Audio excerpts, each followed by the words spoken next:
And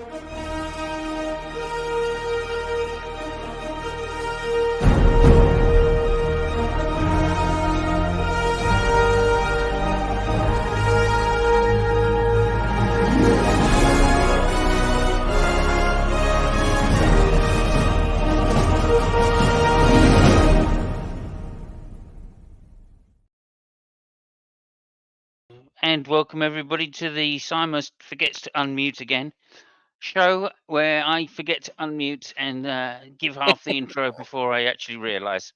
Well, thank you very much everybody for coming by. It seemed pretty seamless to me. Seems seamless. Seems seamless. I think it worked out fine. I knew you were saying that, Jeff, but there we are. Okay, look, welcome everybody. This week I'm joined by the Specific Brothers, Pasek 1 and 2. Who knows which order they're in? It's a mystery. We don't know. Welcome, Jay. Welcome, Jeff. I think Jay's the evil one, but I like Jay. Some people think we're one and the same person. Yeah. Never been seen in the same room till now.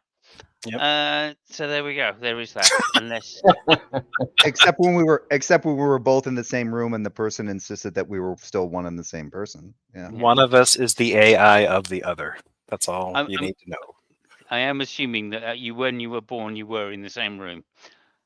Anyway, there we go.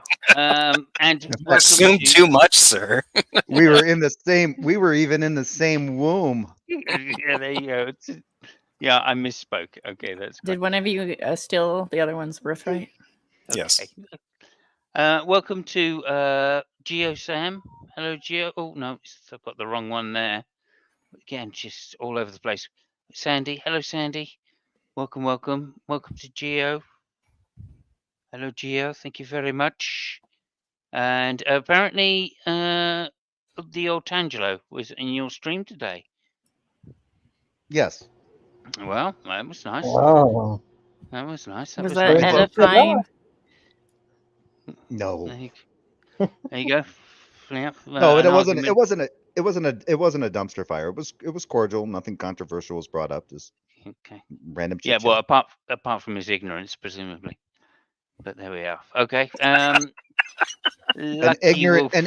An ignorant evangelical is not a controversial topic, Simos. Come on. Yes, yeah. Well, only if he's making sorry. Only when he's making an argument am I saying that he's ignorant. But anyway, there we go.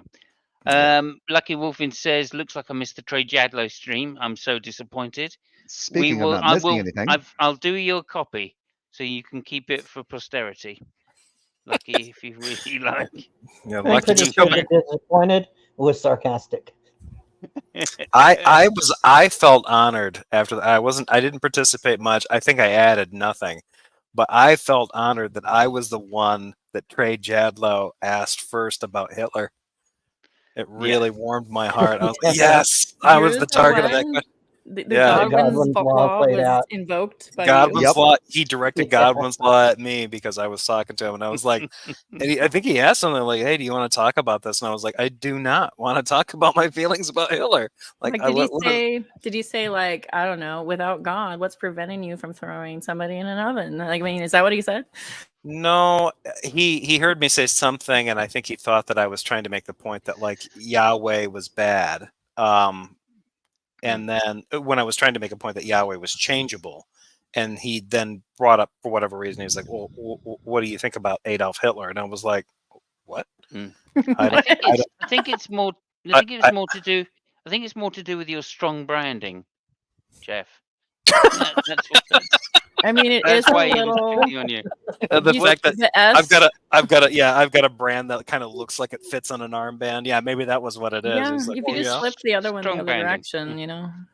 Welcome to Omaros. Welcome to Omaros, and there we go. And Lord Redfang, welcome, Lord Redfang. Thank you for being here. Stacey Bubbles, welcome back. Bubbles, I beg your pardon. Welcome back. We appreciate you coming back. And hello, Stacey. Obviously, we know where you came from now, Stacey. Yeah, she comes from Julie Virgo land. Thank you for coming here. Don't leave Lucky out. Say again? I said, don't leave Lucky out. Lucky. Yeah, no, I put Lucky up. Put Lucky up. Oh, okay. Yeah. I would not forget Lucky. He is my partner in crime when it comes to the Formula One podcast. So that's important. But anyway, okay. So look, thank you for all being here. Welcome to the Onion once again. Here we are, season 2, episode 8. Wow, just wow. Every time I think of that, I think wow. I'm going to pass you over to Xbox now to introduce you to the topic, and then we will get round to a round discussion. If there's anybody in chat that wishes to join, the link is pinned. Please come in. And over to you, Xbox. What have we got on the agenda? Yeah, tonight I kind of picked the topic without deeply thinking about it, because it can be taken so many ways. So we can go anywhere with this. It's, do we need God to have, or a God to have a good life or an afterlife? We'll put that asterisk on the end of that. And I mean, we can go the moral route. You can go to the afterlife. I'm not sure atheists are going to be able to stand on any legs there, but we can go from there. If anybody has any thoughts on it. Anybody else want to start us out? Well, I'll just say thank you for correcting my grammar. I'm now changing the title of the stream as we speak. Wait, can you repeat that again? Because I don't understand. Like, we're changing the title. What? My grammar. Do we need God to have a good life or afterlife? A God. Oh, a God. And afterlife. Yeah. Oh, a God. Okay. Yeah, that's. I think many gods are needed for me to have a good life. Oh, I've put it. Yeah, I would like a god of sexual excellence, a god of wine drinking, a god of Dionysus, basically. Yeah, I want all the good, like, hard partying gods in there, and I think I could have a good life. How about a Loki? You want a Loki? Yeah, a little bit of mischief is good, but that's like it's a little bit like it's like human. Want to read the Hunger Games, did you? I didn't read Hunger Games. Yeah, that's what I'm asking, because I did. Once you get so much of a good thing, you start doing some pretty crazy things. Yeah. What you mean in terms of writing those books or reading those books? Sorry. I just remember, like, by the time I got through towards the end of the book, I was just like, I can't remember how many of these scenes involved some people, like, just collapsing into a corner and weeping uncontrollably. Like, it became really difficult. It became like an Aaron Sorkin kind of thing, except instead of people trading off witty, witty little stories and trivia pieces, it was somebody just, like, collapses into themselves. Look, Jefferson. For most people, killing people that you don't particularly want to kill is pretty traumatic. But for Jay, he might be excited. But never anybody else. But here's the trick: like, if Jay were doing this, Jay would hire somebody like Aaron Sorkin to write 51 liners to make it better. Stop saying the quiet parts out loud. Oh dear, because I was going to say I thought Jeff was referring to my sex life. But anyway, moving on. I was referring to my own. Omarose says no. That's the answer to the question for Omarose. I'm living for my family. When I'm gone, I'm gone. Spoken like a true atheist or agnostic, depending on your definition. Or a child of the corn. When she's gone, I'm done. I do have a Ben Shapiro short that supposedly kind of, according to this, it crushes the atheism question that seems to relate to, like, that what we're talking about here about the is life basically, can you have a good life? Do you need a god to have a good life or afterlife? Would you like me to share it or no? Yeah, sure. Yeah, absolutely. I mean, I'll put the link in there. Do you want to play it? How long is it? It's just a short. It's like 30 seconds. Okay. Yeah, for sure. We could do the Ben Shapiro thing. Why not? Are you happy with that, Xbox? I'm not. I want to raise my objection right now, but no, it's fine.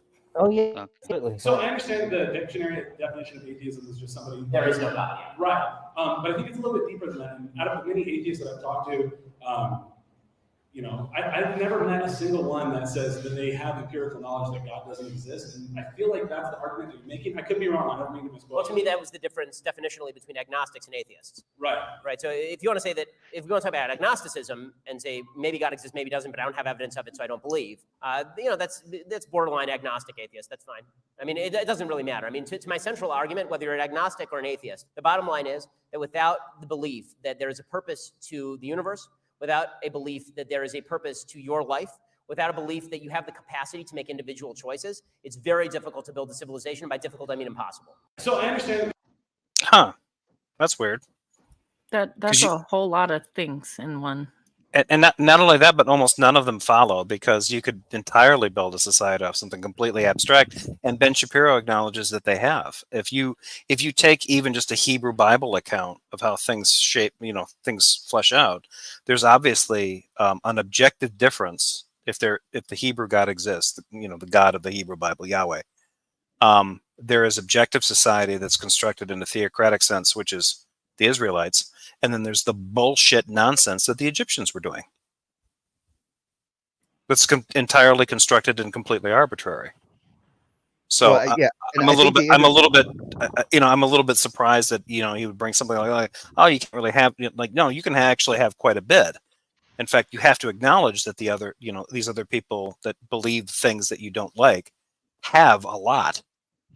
Well, what I thought was interesting was he said without that belief, like beliefs make something so. Is it the case that it does make it that way, or is it the belief? Well, and the interesting thing about that too is that to what extent does something like, if you have a leader that's willing to invest an enormous amount of time, effort, labor, and, well, let's face it, enslavement, building monuments to themselves as if they're gods, and monuments to the gods like the Egyptians do, to what effect, you know, to what extent are you just creating kind of a feedback loop? You're essentially encouraging a religious belief in and of itself. You know, though, the belief thing, you can believe like you can put the brakes on your car, or you can believe that you can, you know, push, you know, the gas on the brakes and stuff like that. So because of your belief, you then take a step because of this belief, you know, or you could believe that you need to invest in the stock market, and because of this belief, and you go, well, I believe that Tesla's going to do really well. You could be wrong. You know, suddenly it, you know, crashes. But we do things on belief all the time. Well, yeah, but I think there's a difference between, like, because you usually would have like an informed belief, like, you know, I believe I will get a sandwich from my fridge, but you kind of already know that you've got the stuff, you've got sandwich fixins waiting for you. And with the idea of like, I believe I can make money if I place this investment on the stock market, it's kind of like a hunch. So there is a little bit of a nuance between that.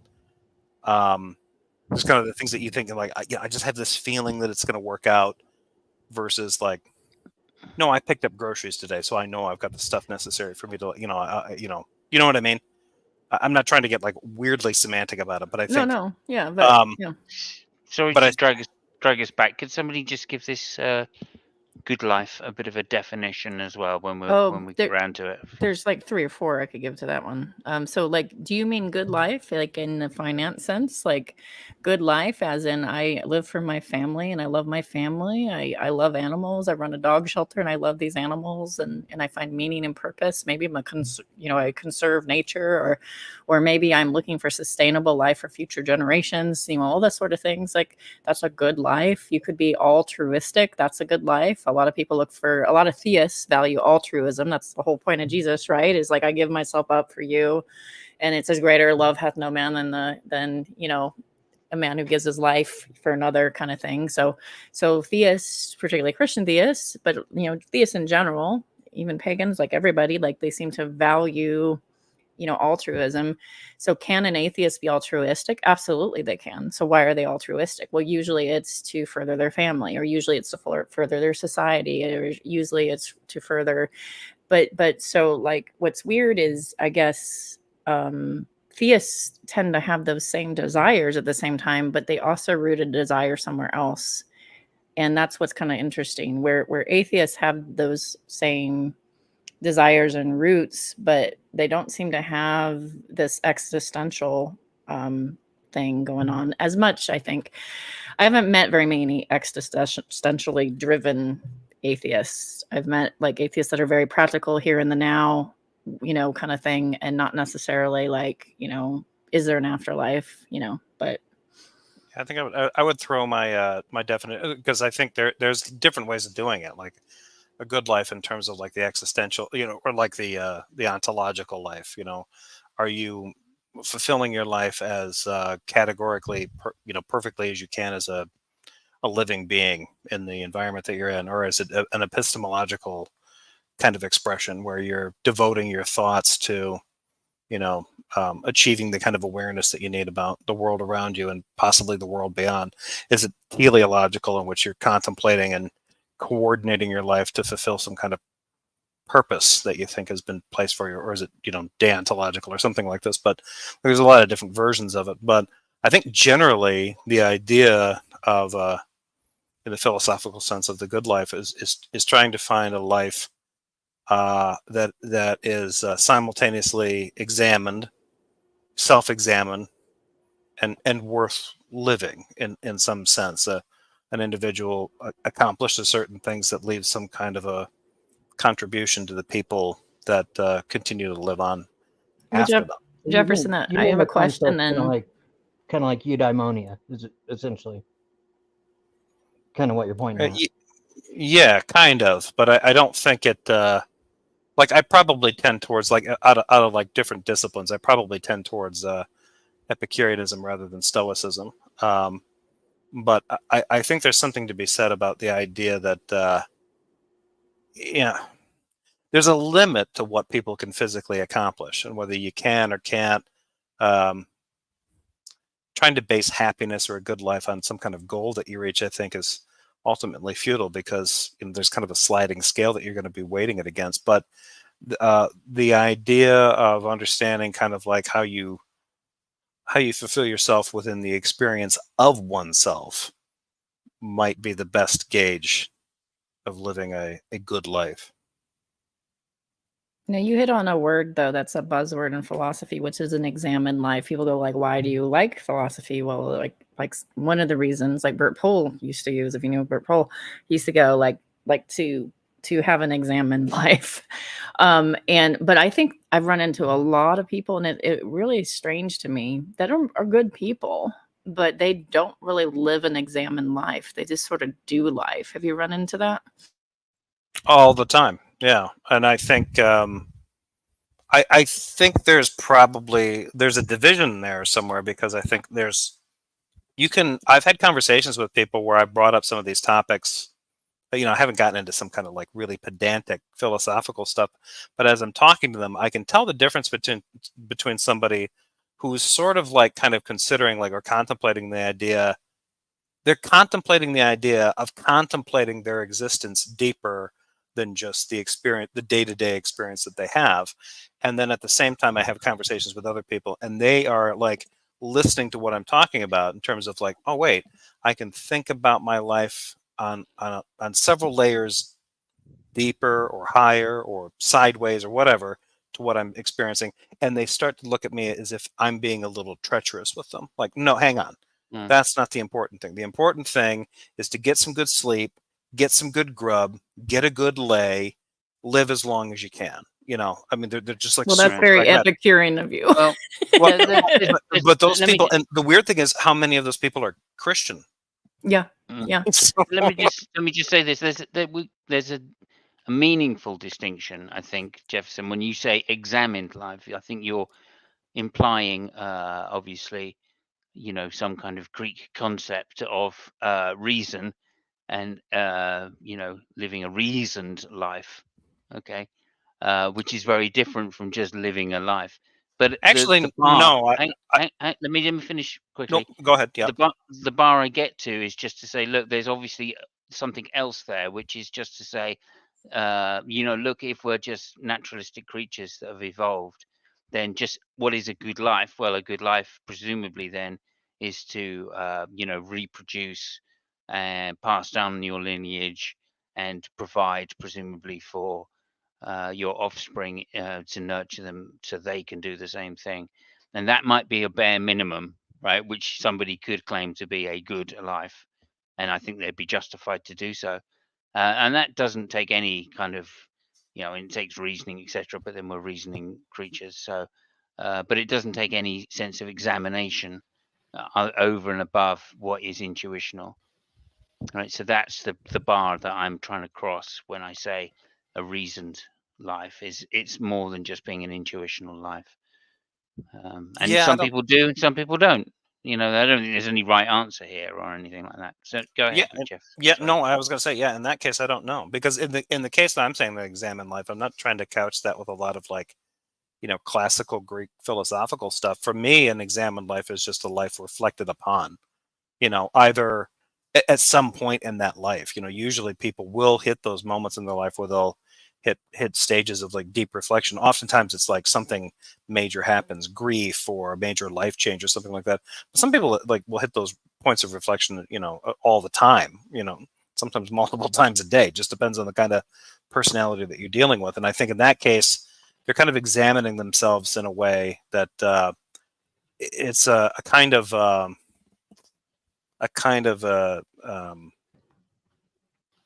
I don't want to say enlightened, because it's not necessarily some kind of wise thing. It's like a mindfulness kind of thing. Sure. It's a sort of way of kind of tuning in and kind of thinking I think I'm doing the right thing, but maybe I'm completely full of shit. But that ability to kind of tune in and kind of look at yourself from the outside in, I think that's what I mean by enlightened. I think the Greek meaning of it is probably a lot deeper and richer than what I'm trying to do. No, I don't think it's particularly. I mean, I can't remember, I think it was Aristotle that said the unexamined life is not worth living. Maybe it was Socrates, I don't know. Yeah, that's why I was pointing towards the eudaimonia, because that's what it kind of was sounding like. Yeah. Meanwhile, the farmer's like, "Fuck you, Aristotle."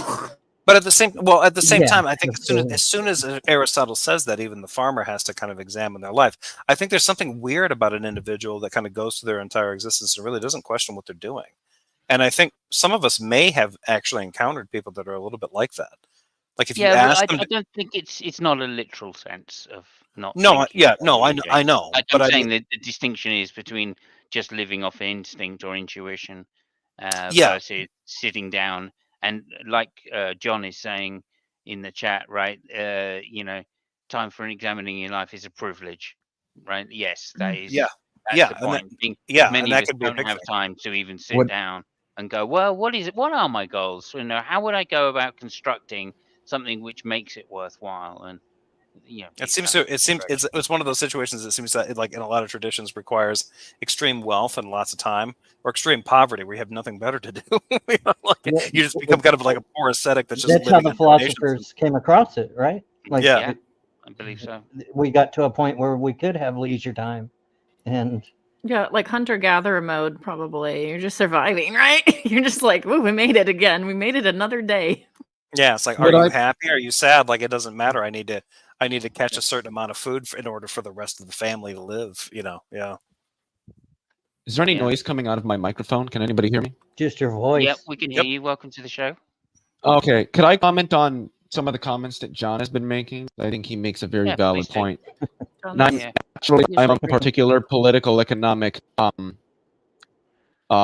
school, I guess we could say. So I certainly sympathize with what's, Leo, sorry to interrupt you. You got a bit of crackling on your line. Yeah, there's a lot of crackling on your mic, Leo. I don't know how to fix that.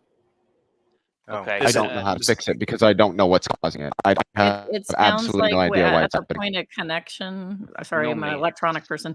If you look at the point of connection to maybe any better? Laptop or phone. Is it any better? No, still crackling. Still crackling. I think your wire's starting to go out. Yeah. Is there any way that you can internet? It's usually how about internet now? Connection. Oh yeah, that sounds well, better. we just got it. What? That sounded better. That sounded better. There was good. Anyway, carry on, make your point before it breaks up again. So coming from a particular political economic school of thought, I very strongly believe that those who think the hardest about things in life are people who tend to be more well off or contained within those classes that allow them the leisure time in order to pursue those things. Now, many people would say, well, why can't, the average person pursue these things and, think about these things? Because their material conditions do not furnish that. They are people who have to work 40 hours a week, at least now, to maintain their material conditions, to buy everything that they need in order to maintain who they are and their existence: food, medicine, transportation, fuel, all that stuff. In virtue of that, they don't have the time to pursue reading, pursue philosophy, and I think that's just kind of sad that half of humanity can't even enjoy and learn about and understand and think about humanity, because I guess humans decided let's not do that. I agree with you, Leo, but I think the issue is that I think that the working class generally, and I think you and I politically are probably pretty close to being on the same page, the working class generally doesn't have the ability to reflect out a lot of new ideas because they don't have time to take a lot of new ideas in. They do have a lot of time to kind of reflect on how they feel about the experience they're stuck in. So that, they have a lot of time to develop feelings and opinions about what they're in, what they're doing within their own lives, but without any kind of without a perspective outside of that. And the more that like the working class are kind of kept confined in a very myopic perspective of just, performing their task and doing whatever they need to do, it kind of prevents them from developing. Sounds like you're talking about alienation. Essentially, it is. They basically don't get the ability to develop. They can develop a robust philosophy in which they can completely express their emotional experience, their experience about how they interact with each other, but it's not necessarily going to be a sophisticated philosophy in terms of how it interacts with anything else, because they've been so sequestered into their role in that economic system. So, I think it's very easy for any American to be pretty philosophical unless they're in absolute poverty. And so working class or not, you can build cars for a living.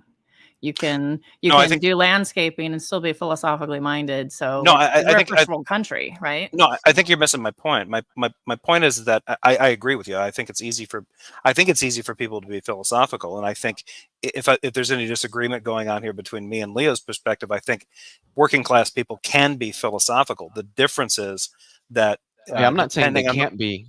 I'm saying that they don't possess the time nor the interest because it isn't fostered. They get home, hours is not long time, and they've got to get kids fed, and they've got to get homework done. And they've got to do all this stuff. They don't have time to sit and read a book for 3 hours. So they develop a philosophy based on the lifestyle that they're living, rather than they can't develop a more sophisticated lifestyle, a sophisticated philosophy that ends up incorporating other disciplines of thinking outside of that. Because you will have ones from the leisure class that come in, and they're going to start clashing and stuff. So yeah, I agree with both of you on that. Yeah, I do think that I guess it depends on how, you can be working class. It depends on how much responsibility you have. So like I have my dogs and my husband and my neighbors and friends. I don't have kids. I can fuck around on YouTube for a very long time. Or I can read a book for a very long time. And so I have a lot of freedom that way. But I also think there's a lot more freedom just in first world countries in general. I was shocked to learn, who challenged this belief? Not everybody knows this person, but the old school people like Xbox and Simos know this person. It was Helena Handbasket. I just assumed that everybody was pretty existentially minded. Like there's got to be meaning and purpose to life, and you're driven that way, and you need a purpose to your life in some way, right? But Helena's like, no, there's like a whole half of the population or more that doesn't even think this way. And I was like, what? She's like, they can't think this way. And I was like, really? Because to me, in my head, because we all have our own perceptions, and I think we project them a little bit. I thought that most people thought like, okay, where's my life going? Like whether you're a farmer in the field or leisure class, and you're on daddy's, trust funds. Like I always thought that everybody thought the meaning of life, but apparently you're right. Some people are just so overburdened by their responsibilities. They are just going, yes, I made it another day. Yes, I paid rent. I think there's a quote from the anthropologist, I think he was, at least to some degree, Stephen Jay Gould, that I think really helps to capture how this has been true throughout history.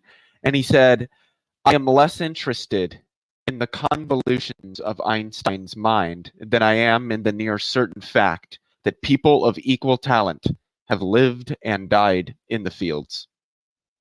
Yeah. Because they did not have the time nor the resources to furnish and feed the skill and the intellect that they had, such that they could go on to potentially do something great, something along the lines of what Einstein did. Now, obviously, Einstein didn't do all that fancy relativity stuff strictly by himself, but he was the central figure. People were helping him to develop it. I heard he Right, did but that stuff yeah. while he was harvesting wheat. Sorry. Well, Yeah, there like are. Turing and let me- Einstein, like how many of let- those have gone and passed? And Mm-hmm. and how many have been under, not been able to develop, as Leo is saying. Hmm. But look, I mean, there's a certain But I sense forget- that we're kind of like we're kind of looking at this with presentism, as they say, right? So obviously, the point is well made that you need time to devote to just being able to sit quietly and contemplate. But people have been doing this for some 3,000 years plus, right? Where people have been able to sit down at least and do particular actions, right? I'm thinking of like someone like Spinoza, okay, who used to grind lenses for a living, and presumably would think about his book and his ethics and philosophy at the same time as doing that. So it's not like you can't just do this. This is either one or the other. But it does take a certain sense of curiosity and a certain type of person, as we're in a community of people that like. Well, Jeff, we've got a lot of wind noise coming through there. Sorry. That's all right. But it does take a certain amount of curiosity in self-reflection, I think, which is the main point. And again, I think a lot of people don't wish to have that kind of self-reflection for fear of I don't know, for fear of some kind of existential crisis. And I think that leads us back nicely to Speckle's point of existential grounding for what is good, for what is a good life. Okay, and do we need a God to have that? Presumably, Speckle, you may argue, and I would say rightly so, that there's some evolutionary basis for the concept of God, at least, and therefore it almost seems de rigueur that we've evolved with that side by side, and maybe that is some kind of evidence for the existence of some kind of deity. Well, I think Over to you, Speckle. I think a lot of theists, and granted, there's again, we mentioned that there's some people that don't really think very deeply about it. Okay, I was taught this, and here I go, But I think that there's a lot of theists that I've spoken to where they talk about meaning. I mean, there's a reason why Rick Warren's book, and I'm not saying like he's like very great, because he's not, but there was a reason why Rick Warren's book Purpose Driven Life was so popular, is because that's what people want. They want a purpose. And it's they can even find purpose and meaning with your kids. Sure. What if all your kids die? You can find purpose and meaning with your job or your career. What if that goes down the drain? You can find purpose and meaning if you're an athlete, but what if you become paralyzed? And so I think that theists are driven by a lot of loss too. Like I think that theists go, there's so much grief and loss and absurdness in the world. Surely there's something more. And I think that theists tend to be driven to that. So they could be seeking either an afterlife. And I know that everybody goes, well, you're scared to death and you need an afterlife. There's a portion of people that are like that. And there's another portion of people that go, I just really want to meet my mom. She died and I want to meet her again, in the afterlife. There's a portion of people that are drawn to that.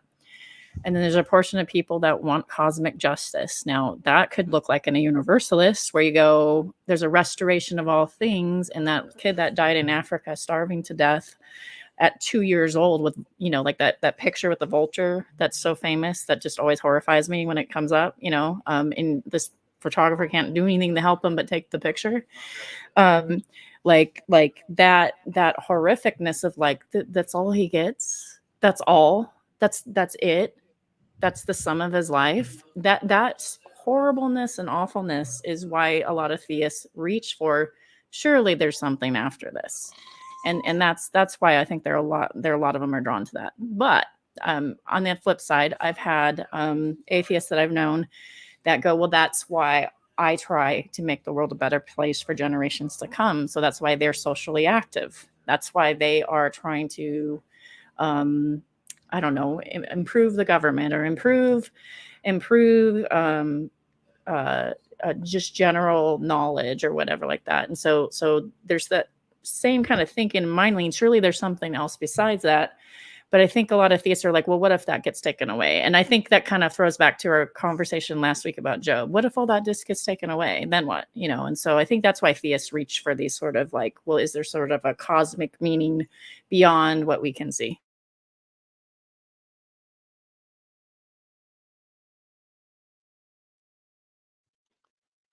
Yes. I Jeff? wonder. I wonder if you end up doing something like, if you like the issue with like Job and that kind of thing. There's a way that you can kind of strip away all this kind of stuff to the point where it's essentially your life is meaningful, but only in the most meaningless way. You know, it's only meaningful in the sense that the theist has dictated it, or the theist has a purpose for you, or whatever. And in that sense, the person that ends up, you know, spending either, you know, gets annihilated or spends an eternity in conscious torment or whatever, is on balance just as meaningful a life as the person that gets saved. Because ultimately, at the end of the day, it fulfilled the purpose of the deity that dictated the movements of those people. So I think in a way, you can easily kind of follow that into kind of what I like to call Christian nihilism. Or, well, actually, I'd like to call it Calvinist nihilism, because they hate it when I do that. Calvinists hate me. Oh, they're yeah. I couldn't see what you're going for there. Yeah. So no matter what, you know, yeah, I never found that the concept of hell was very purposeful. In fact, I thought that was a horrific concept. So not only did the kid suffer and die at 2, surrounded by vultures, but now he gets punished for all eternity. Good job. It is a really interesting concept. It's also an entirely inconsistent concept within classical theistic Christianity. Yeah, especially since it's even inconsistent in its application now amongst evangelicals, because they'll tell people like, hey, if you do that, aren't you worried that you'll end up like catching a demerit or whatever? This is going to earn you time in the hell prison kind of thing. And it's like, well, wait, what? You know, depending on the Christian that you're talking to, they'll be like, wait, my sins were forgiven, man. Like I don't do good deeds to get forgiven. So why is screwing up getting my salvation revoked? How does this work? You know, and then they end up having to have these kind of fights over, like, you know, the mathematics and the schemes of how redemption works. But yeah. I like that concept of theistic mathematics. I have to say, I became a naturalist. Wondering it 2019. for the first time. You guys stepped on each Okay. other. No, if Xbox wants to go, he can go. That's fine with me. I'm just going to step in a second and say, Leo, I have a feeling your mic might be clipping. I don't think it's the internet. That's I think what I it's think. maybe your mic that's got a limiter on it of some sort. You might want to exit and then come back in. Sometimes that helps with clipping. Sometimes, Also, not always. Maybe just check the gain on your mic. I don't know You've how. got a gain. Turn it down. Shit, I missed it. Yeah, I don't know how to do that. Okay. Because I have no it'll be in a dial software. on a mic. I software don't know where to setting find that on this computer. You can do it to a limited extent in the in the audio settings in StreamYard, but yeah, if you're Does using like this a, sound any better? you sound quieter, but it's still clipping. Okay.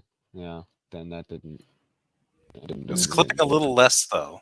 When I clip, usually I'm wired in, and it's not making a good connection either at the USB port or if it's a 1/8 jack.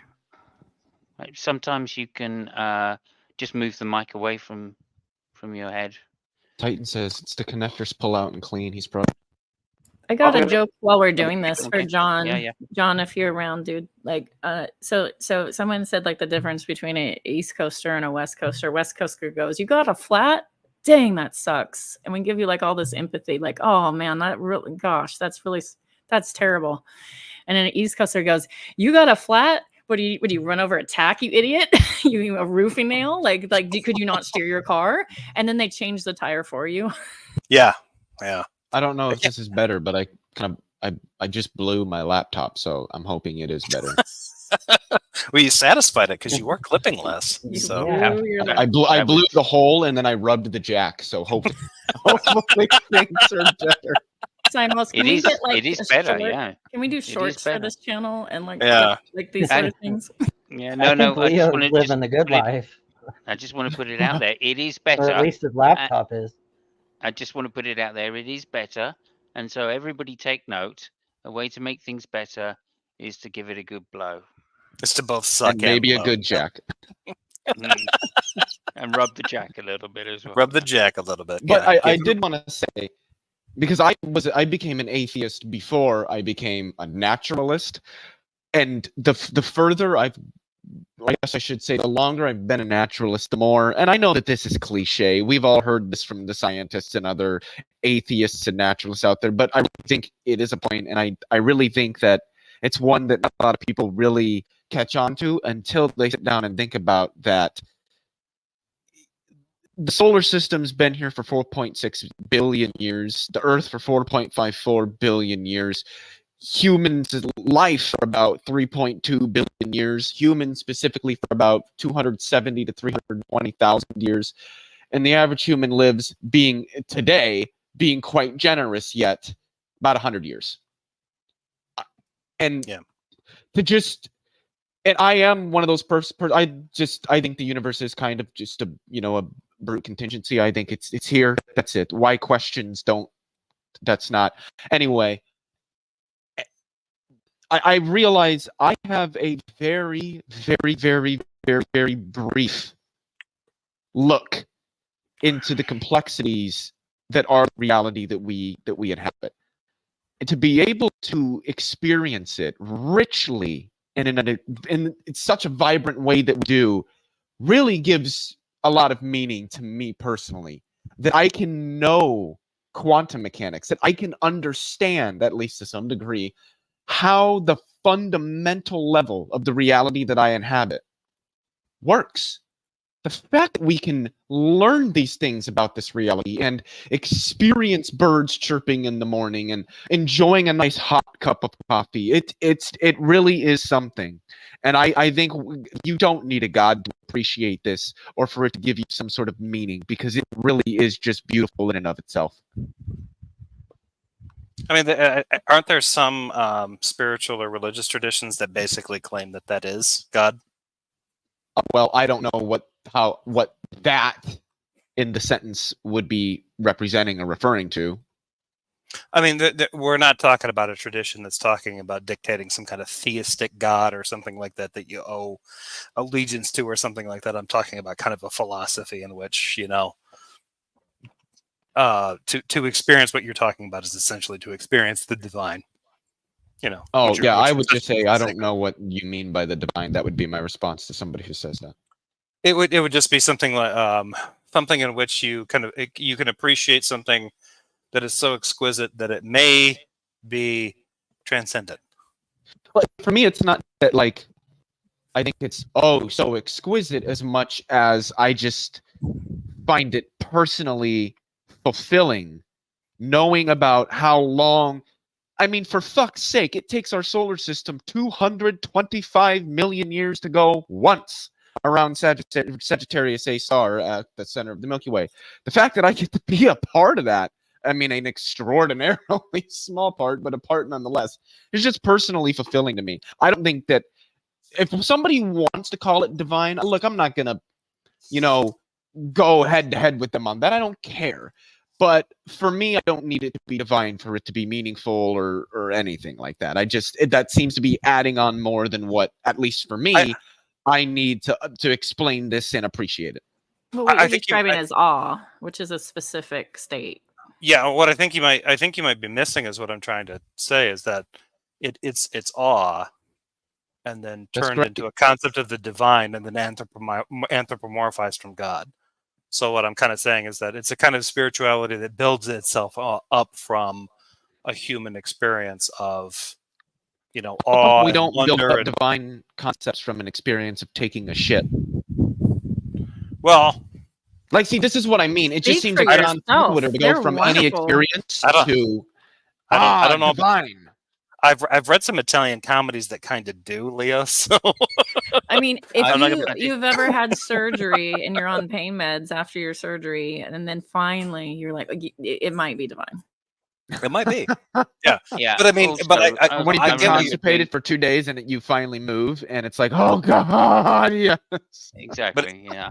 But it's easy for somebody to say, like, I'm not trying to say divine in the sense that I'm trying to like apply a concept of divine from top down onto the experiences that people are happening. I'm trying to say that divine is actually a bottom up experience of people experiencing awe and wonder, and then over time anthropomorphizing that into something that they think is an interpersonal being granting that experience onto them. And that's where I think it might actually kind of derail at that point, because they think that, there's something that's doing this for us, a person that's making this happen for us. And it's like, that might not be it. It might just be, it's completely experiential. You're having this experience, and you can appreciate it in this way. That's divine,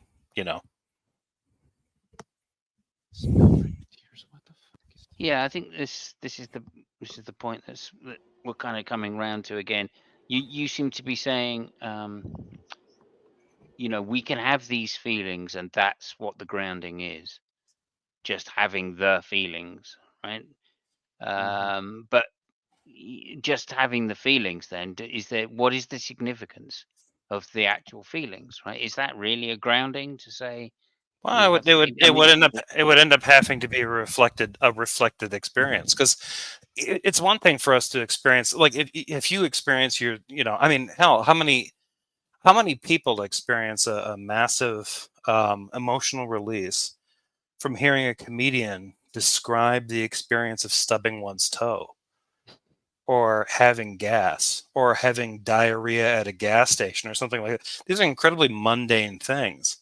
But to hear another individual explain them in some kind of unique and novel way is this way of kind of like dragging ourselves out of ourselves and kind of experiencing a universal experience. And in a way, I think that's something like the divine. The notion of being able to take even relatively mundane experiences and turn them into something that we can contemplate and look at from multiple angles or whatever. I think that's a huge feat of human intellect. And maybe it's not even human intellect. Maybe it's just a product of the way that we're designed to feel things. I think that's quite an interesting example, because whenever I hear of someone stubbing their toe, I think of Hume refuting dualism. I don't know why I do. Fucking dualism! Oh God! Dualism. Here is a toe. Here is another toe. Here is a rock. Here is my toe. Am I allowed to show a clip of something? Because it is funny. It's about a minute and 50. It's a minute and 50, but it would be really funny to show. So speaking of, the divine and stuff, and the subject of poo.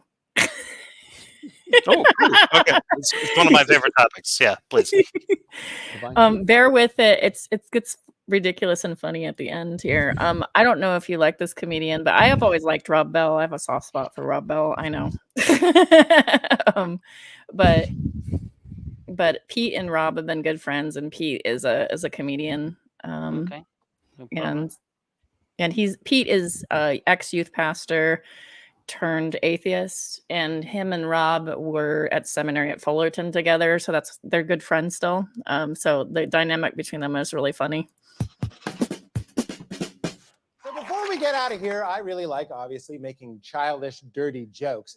To make myself feel better about making them, I also like to couple them with something meaningful in a segment we call Profound Profane.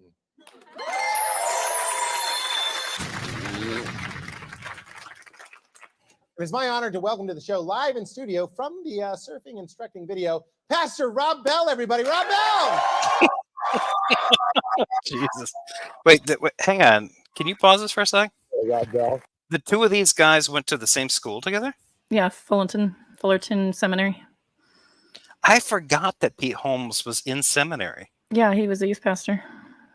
Oh, That, no. yeah. Of course he's a youth pastor. He acts like one. Have you ever noticed that? Well, he totally does, but I know him from like his Batman skits. He's hilarious. So Oh, I love yeah. him. Yep. Hello, Pete. Acclaimed author Rob Bell. I like that Rob Bell's a good sport. You ready to do this? Yes, let's do this. Could we make it a little more profound in here?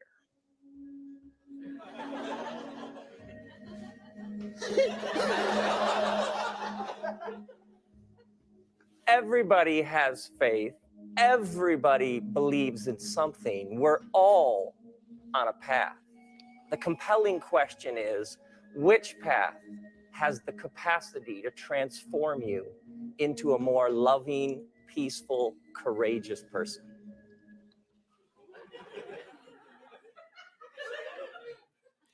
His face. There are women who give birth and they don't know they were pregnant.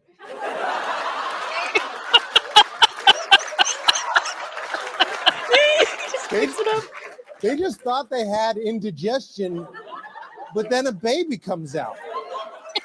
It's one thing finding out you were a mistake, but imagine finding out you were supposed to be diarrhea.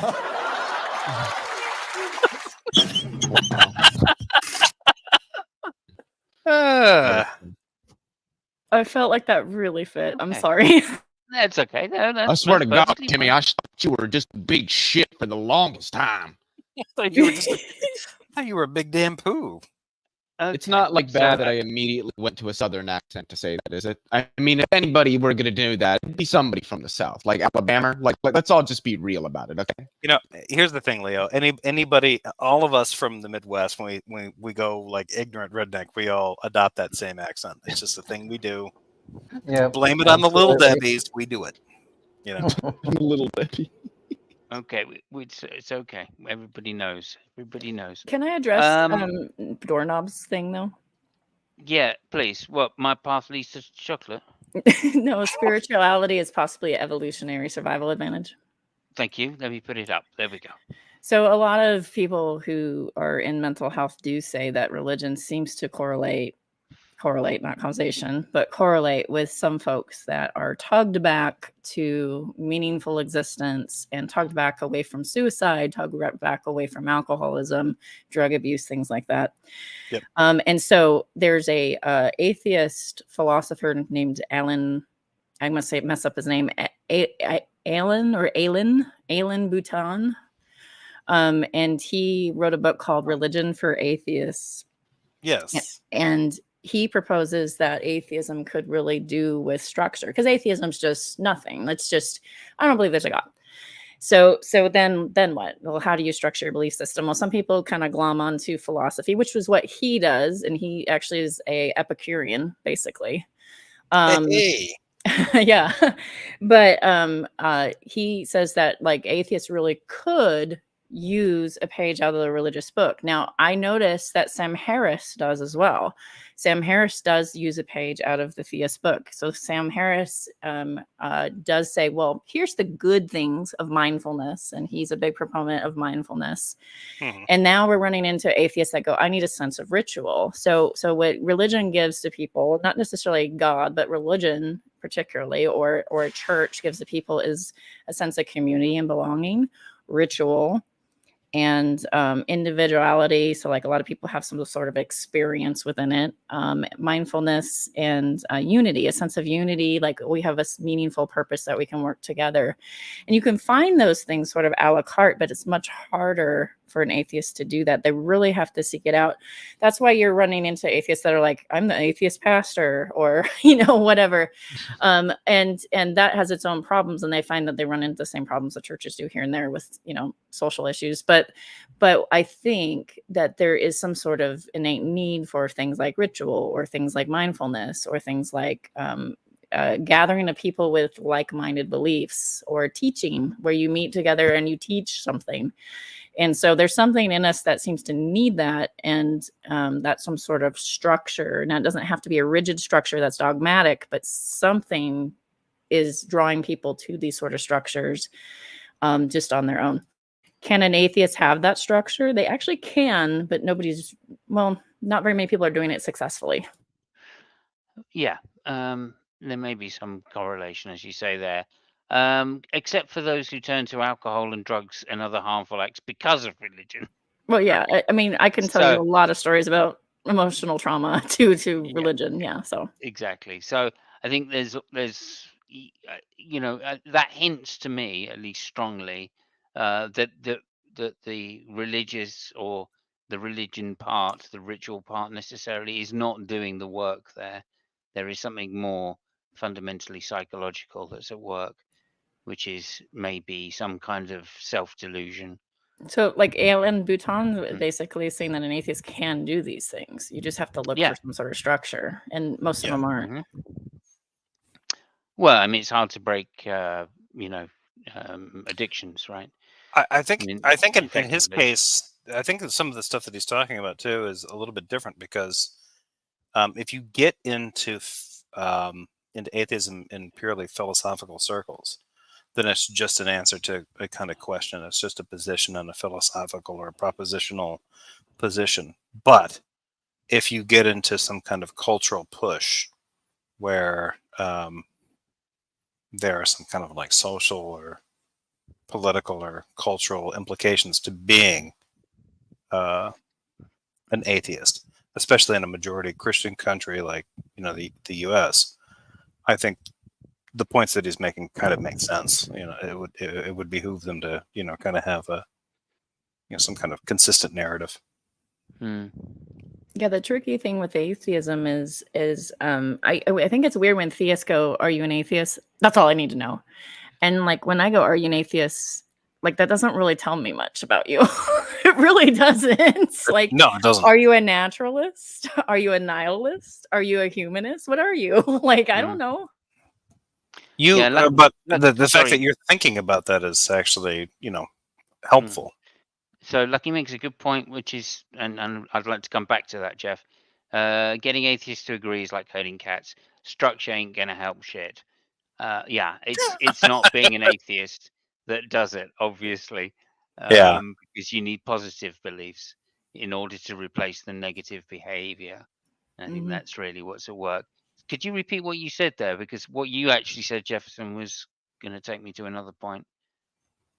I think I just responded in kind that I don't think that. Well, hang on. What did you said? What did you say, Holy Spackle? Wait, about me? Oh, yeah. Oh gosh, I said a lot. So I was talking about how atheists are now looking, well, not all of them, but some of them are looking like, how do we find this sort of structure? Somebody else said it's impossible. It's like herding cats.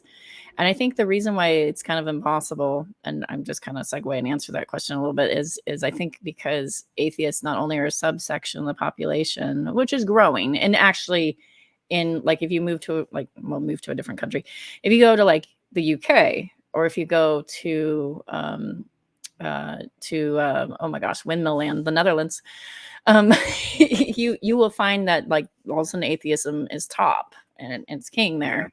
But here, it's not so much. And so it's harder, I think, for atheists to find like-minded sections within their lack of a sub-belief, whatever you want to call it, lack of belief or belief, whatever you want to call it. Their saying there is no God, and then, well, what philosophy basically are you attaching to that?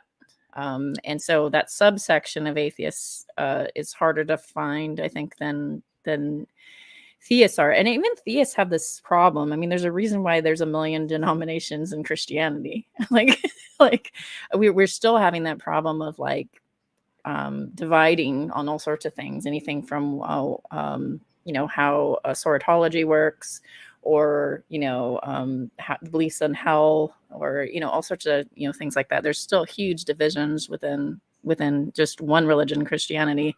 So I think it's still hurting cats within religion, but for some reason there's a tolerance, I guess.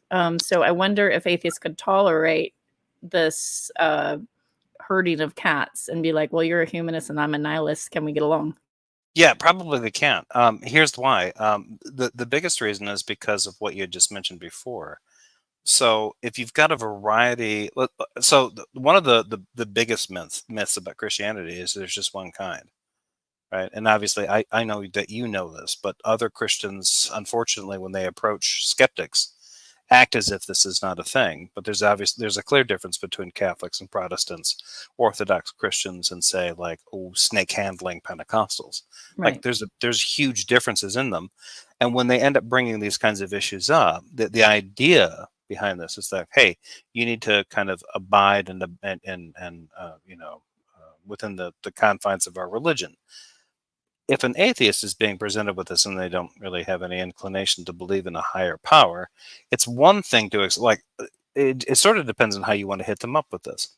If you want to nail them with like institutional power, then you want to hit them up with Catholicism, because then they can be like, oh, well, okay, it doesn't matter if I have doubts or maybe don't totally understand tradition or whatever. I just get sanctified. I do the catechism classes or whatever. Some people like the succession too. Yeah, it's awesome because they don't really have to worry about being spot on in terms of understanding theology or anything like that. Protestantism, I think, especially the kind that a lot of evangelical Christians in America end up sporting, is sort of the rip it and lose it kind of like, jackass version of Christianity, which you have to be able, you have to get the Bible right, bro. And if you don't, you're going to land on your nuts and shatter your scrotum, kind of thing. And it's just like, that's a fucking yeah. You're out of commission, and that's a fucking weird position to be in. Catholicism, you don't have to worry about that. There's a soft land. There's obviously a hierarchy. You have a lawyer that you can go to / your priest. He has a boss that he can go to / the Pope. It makes sense. It just flows easier. You don't have to have that kind of anxiety. Protestants have all this anxiety because they got, it's sola scriptura and they got to get it right. Just so you know, too, with Protestants, just kind of a side note, American evangelicals have this problem of only seeing Christianity through their lens. And there's really no excuse for that, because we have history that we can look into. We have the internet where we can talk to people in other countries. There's no reason why we should only see Christianity through an American lens. But American evangelicals have this problem. They don't even know that the rapture is new theology, that rapture left behind junk that they're consuming. Yeah. Is largely rejected by 90% of Christianity. It's just the 30% evangelical Americans that believe that. No one else does. Yeah. And for me, that's the problem that I have, is that if you're going to try to present like, okay, it's that versus like an atheist worldview, the atheist doesn't have a worldview that's going to in any way really possibly match up to any of these religious worldviews in a one-to-one fashion. In the religious context, it's always going to basically be like, what's your view on the proposition? God exists or God does not exist. And that's always a little bit too limiting. In terms of trying to get somebody to talk about like their own personal beliefs and how that affects their individual lives, you need to talk about the atheists and how they like actually go out and exist. And oftentimes, especially if you live in the American Midwest, the American Midwestern atheist lives quite a bit like the cultural Christian. Yeah. They kind of have the exact same values. And I think this drives a lot of Christians bananas, because they can't, they can't really separate it out. Yeah, they can't make the distinction. And it's like, well, it's easy for them I think this might be actually one of the reasons why they end up adopting this idea of like, well, this is why you do the Van Til thing. You adopted our value system. You have to assume You borrowed from my worldview. you have to assume our worldview in order to make that. I'm like, well, they didn't really have to assume it. They grew up in it. That they grew up thinking like these kinds of sexual mores are right and wrong, and these kinds of things. Like they kind of grew up within those parameters, especially if they grew up in the corn-fed Midwest. So it's not really that difficult. The weird thing about it is watching Christian groups try to like, hey, we need to get you back to be committed ideologically to invoking the God that we're saying is responsible for this. And it was like, yeah, for the longest time, I don't think that you cared about that. I think you just cared that I didn't like admit that I was having premarital sex and doing drugs. You know what I mean? Like, I mean, Christianity, at least in the United States, really kind of lost grounds with that kind of stuff. So yeah, I sorry, I rambled about this, but I'll stop talking. Other people should talk instead. Well, I think we were talking about herding cats with atheism. Can atheism get in under one structure, one roof, and an institution? No, because if you end up routing any of those guys under any one particular structure, most of what's going to end up informing a lot of what they're talking about is going to be some kind of like, I mean, I don't think it's going to be any different than what a Christian mindset is. But a lot of the Christian stuff that they could have absorbed from, especially like American society, is going to resemble a political ideology or political identity. And unfortunately, evangelical Christianity just kind of represents fundamentalist Christian right-wing Republican ideology. So most of them are going to end up going into various different sections depending on what they're going to be. Some of them are going to be libertarian. Some of them are going to be, militant, we're going to go all over the place. I don't know that there's a way to actually like kind of get them to conform to any one particular take. And I think the reason for that is that it's because they don't have a uniform worldview. The Christian worldview has a unifying political structure to it, even if a lot of Christians don't want to admit that it does. It has differences between like the Catholics and Protestants, but for people outside of it, it fractures too easily. I don't think there's a way to get atheists to kind of conform because there's too many that are either nihilists or whatever. Yeah. It's interesting. I noticed that a lot of atheists get really mad at the idea about the structure too, like with what Aileen does, or even with the ACA. Sometimes they get mad about it.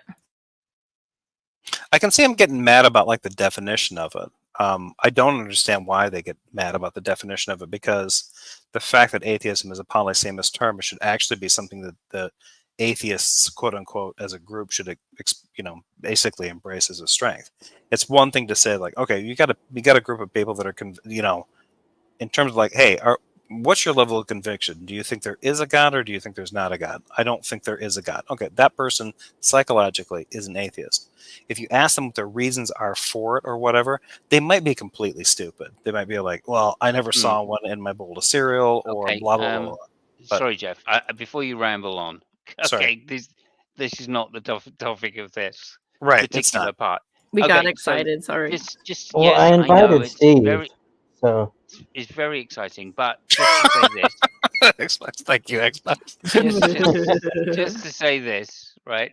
Have No, you I read my mean, blog? look, the actual term itself is a negative belief, if you want to put it that way.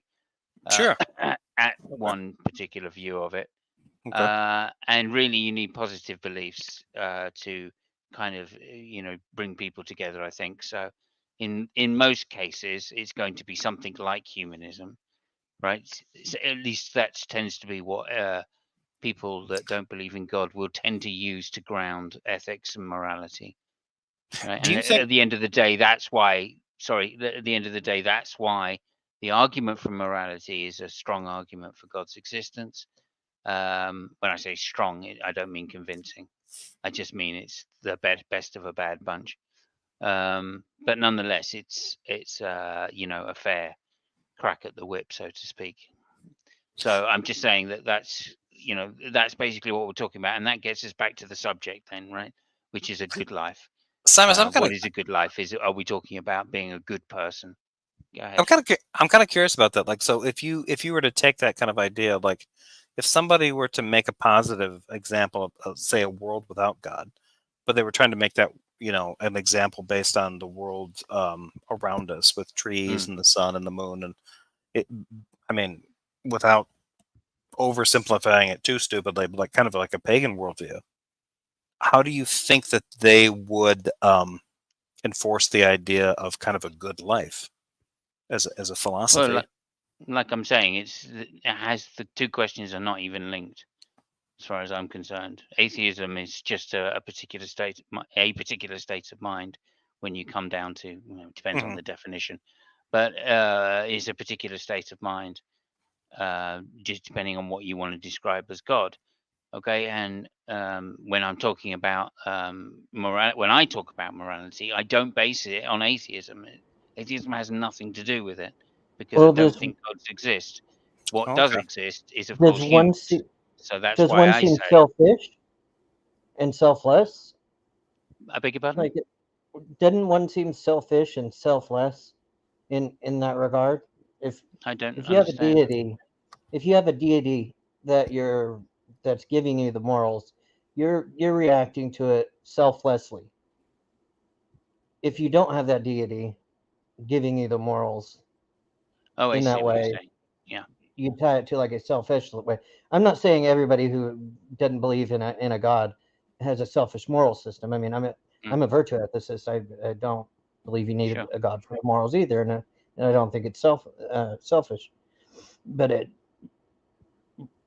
if you're tying them together that way, through that, I guess through that lens, is that how you're stating it or how you're seeing it? Not really. I hadn't quite got that far yet.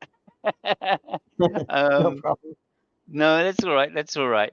So you can definitely look at it that way, though. I'm not saying that, because obviously, you know, a divine command theory seems to me a pretty weak, you know, a big dodge, shall we say? But no, for me, like if I'm grounding morals, I'm going to go to humanism, and that has different definitions as well. So I'm not saying that that's the be all and end all. It is a complex subject. But nonetheless, that is something which I think over the hundreds of years that I've known. I mean, there's a humanist society in this country going back to what, you know, the early 1800s or whatever. And I think that that's a good grounding for such things as why humans behave the way they do and why we're moral creatures. But again, you know, it's a complex thing. So when we say, is there? Sorry, Jeff.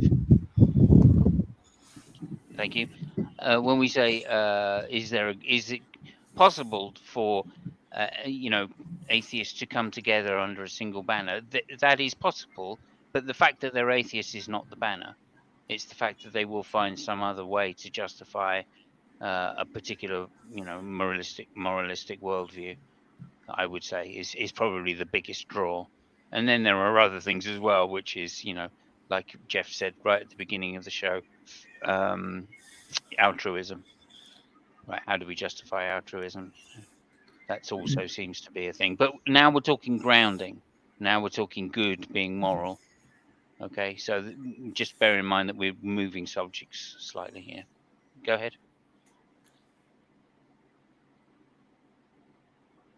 Did that explain what you were getting at, Xbox? Or were you coming at it from the angle of, well, God believers, you know, don't really have any justification for their moral grounding, no more than a humanist would? Yeah, you could actually go either way with that. Like, but what you explained was fine. Okay. Like, Anybody else want to say there are anything on selfish that? views on both sides as well. So. It's the aspect of where they actually put the level of importance that they put onto things. The idea of having something there to guide you, whether it's an illusion or not, does allow people to actually say, yes, this person or this thing or this object is pushing me or pulling me in this direction, and it makes me a better person or makes my life better. Yeah. Yeah, at the end of the day, there is that sense of selfishness, as you were saying, Xbox. You're right, yeah. That probably addresses what Xbox was saying much better than I did. You just look at the Church of Aidentology. They worship the curves of women. And I don't blame anyone for wanting to be on their knees to worship that. Sorry, Pixie. Sorry, there's a joke in there somewhere which I've completely missed, of course. Yeah, no, and that did address it. That was well put. Yeah, I'm catching up with chat, so go ahead, Xbox. Yeah, I was wondering from the beginning when the Holy Spackle had mentioned what is the good, or whoever mentioned it in the chat.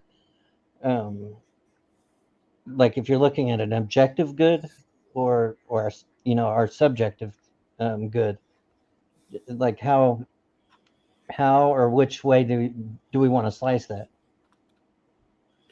I think that good is, I mean, I think it can be defined both objectively or subjectively, and the definition is largely going to be the same, because I take good to just be a normative term.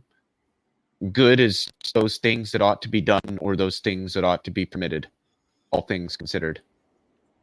Now, one might say that what ought to be done or ought to be permitted, all things considered, in some given situation is an objective fact.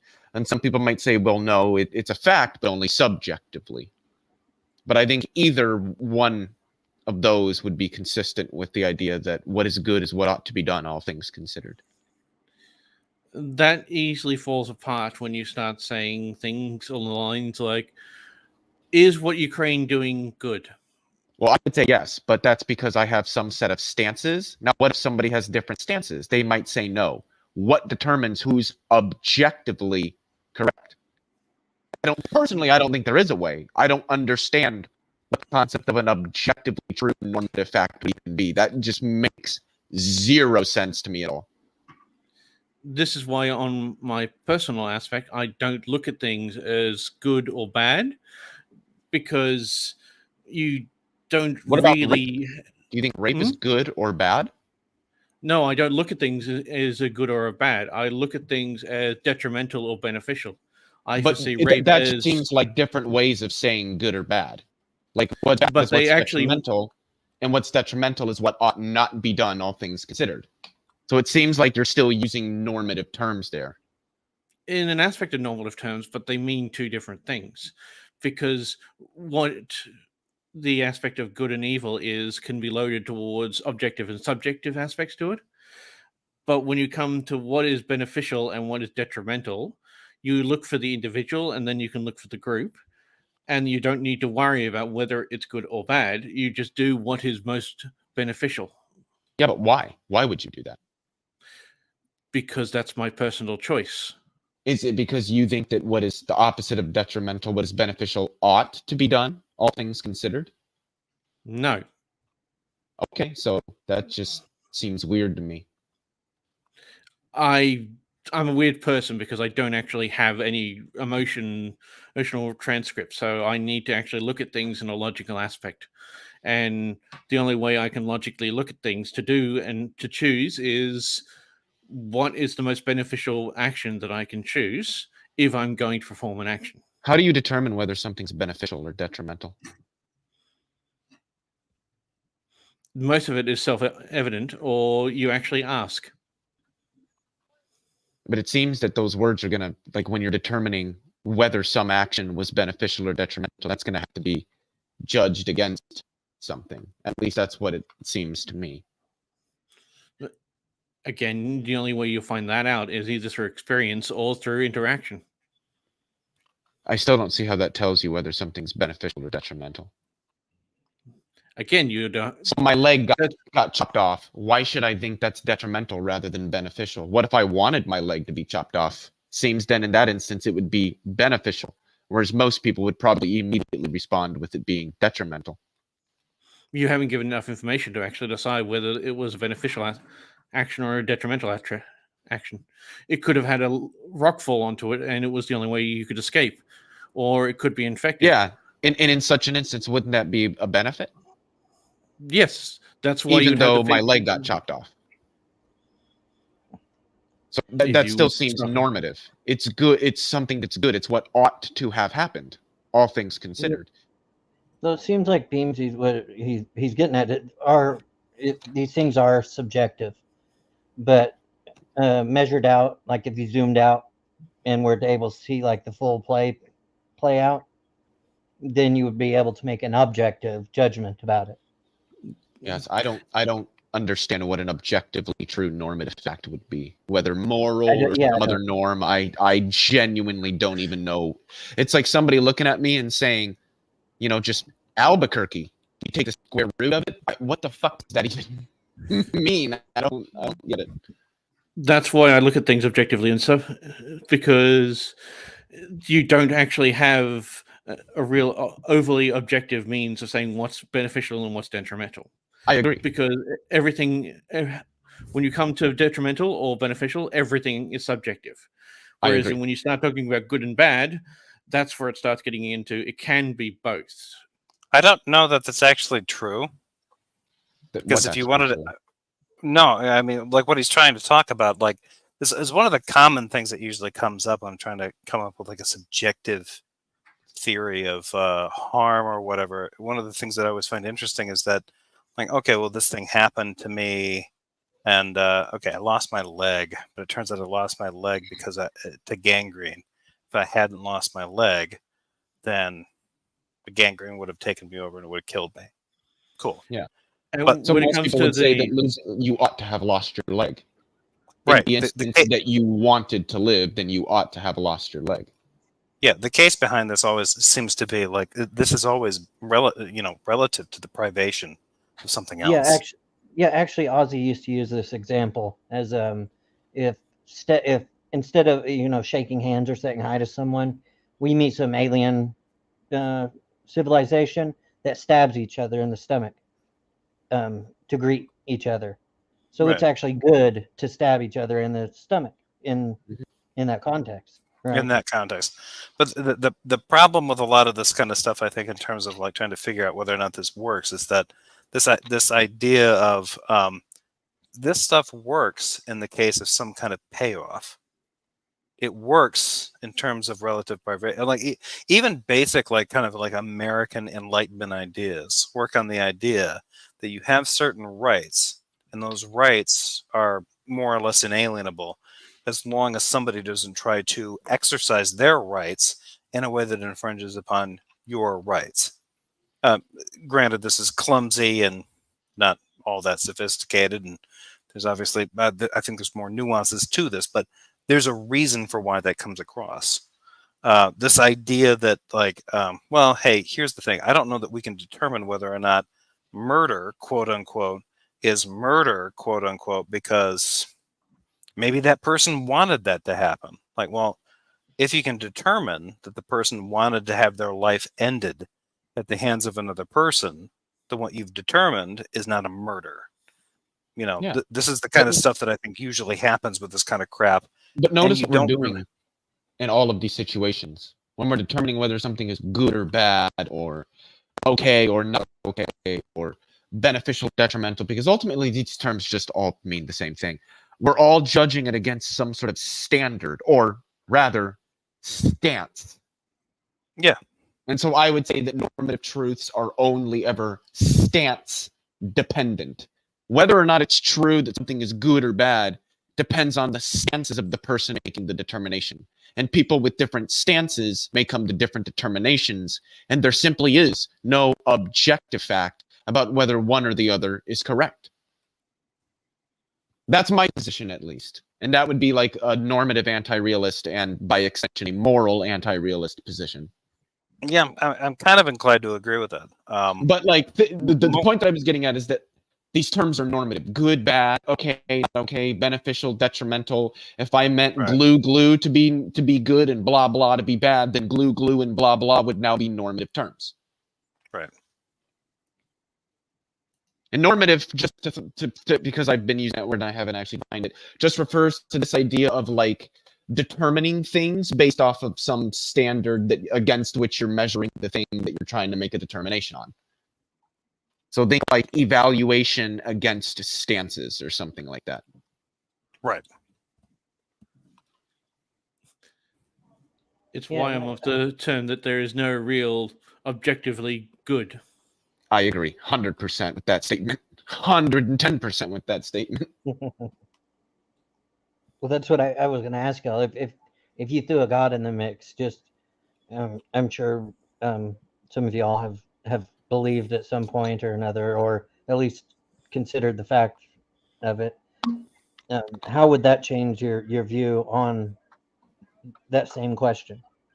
It wouldn't change my view at all. I don't think that God around objective morality, because it's either the case that what is morally good and evil is either determined by God according to his stances, in which case you're dealing with a stance dependent or subjective morality because God is a subject, or it's the case that what is good and evil is above God, in which case he doesn't ground it. There's something above God that he obeys, and the classical theist, at least, isn't going to want to say something like that.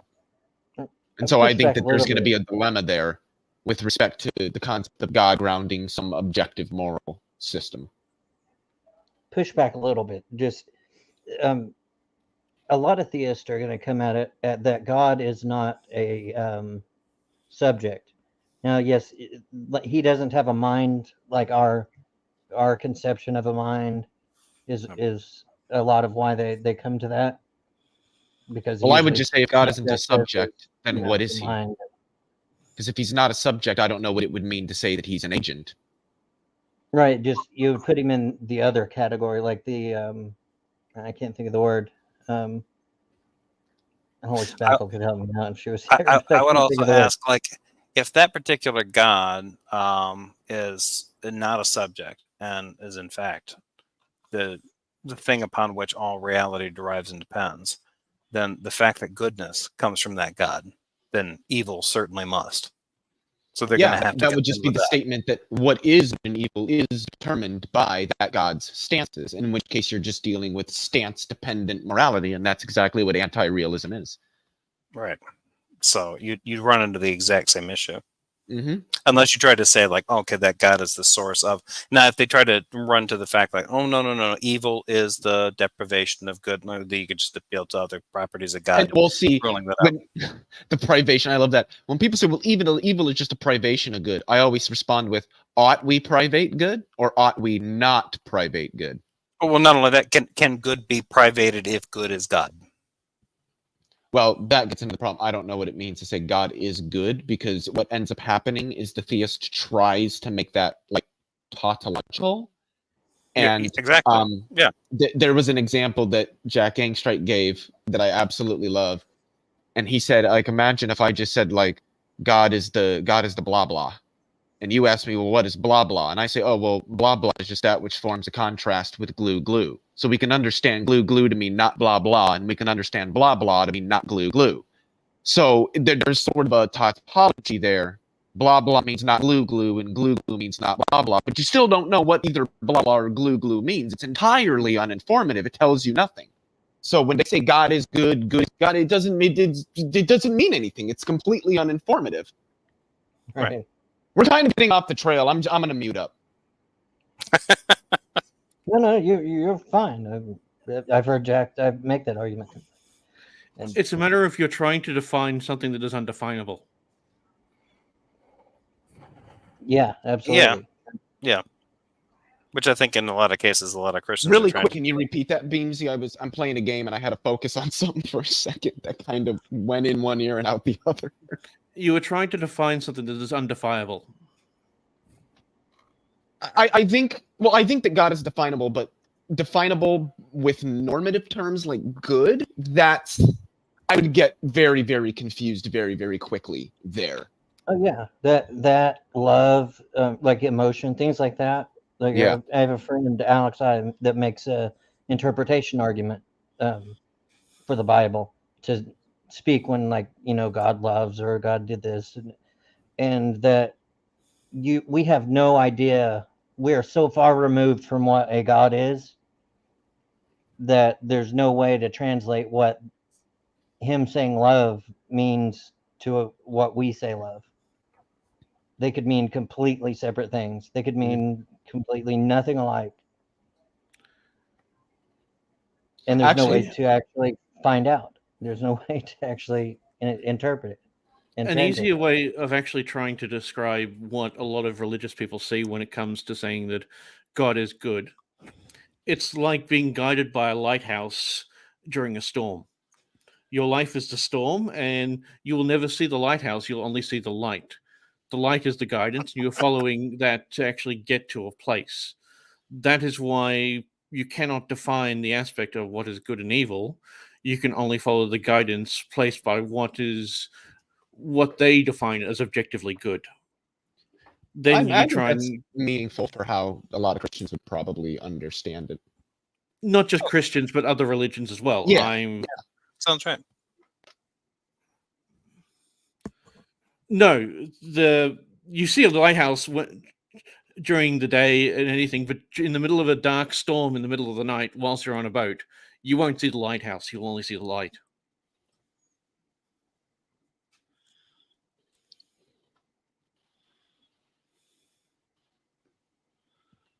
Also, Nerdy Rodent asked, I mean, they were probably this is probably somewhat rhetorical, just as a joke, but I did find it an interesting question.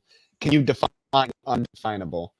I would say that a term is undefinable if there is no concept that it refers to.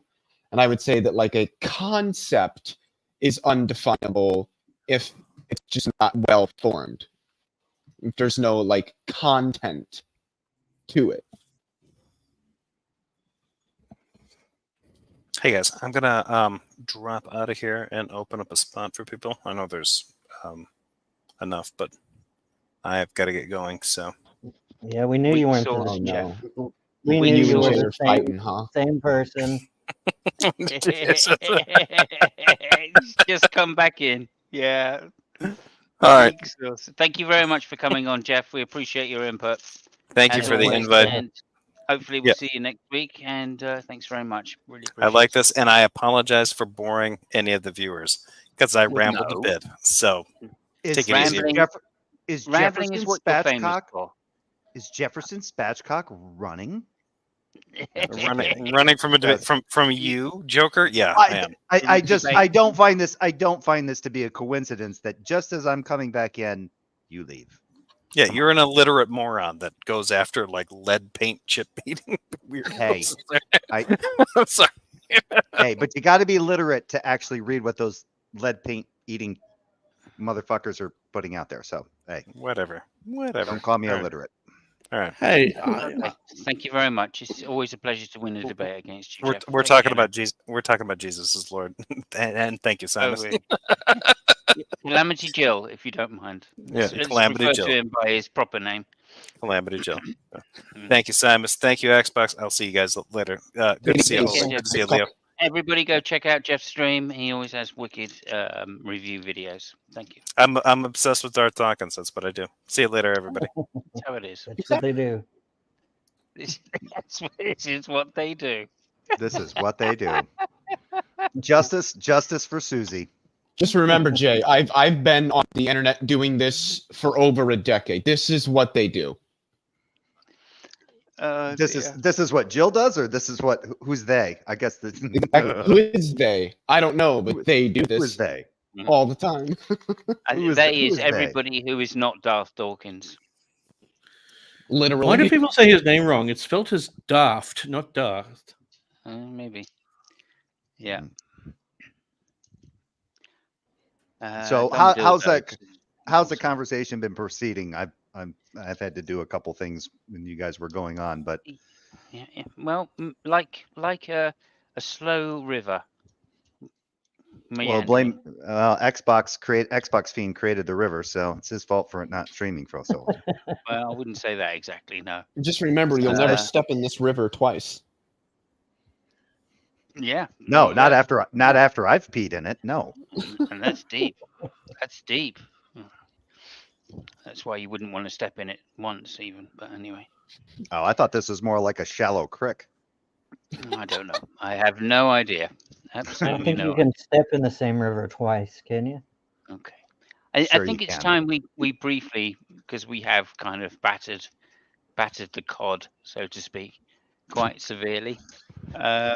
Is that the same thing as like saying you've beat the same you've beat the horse?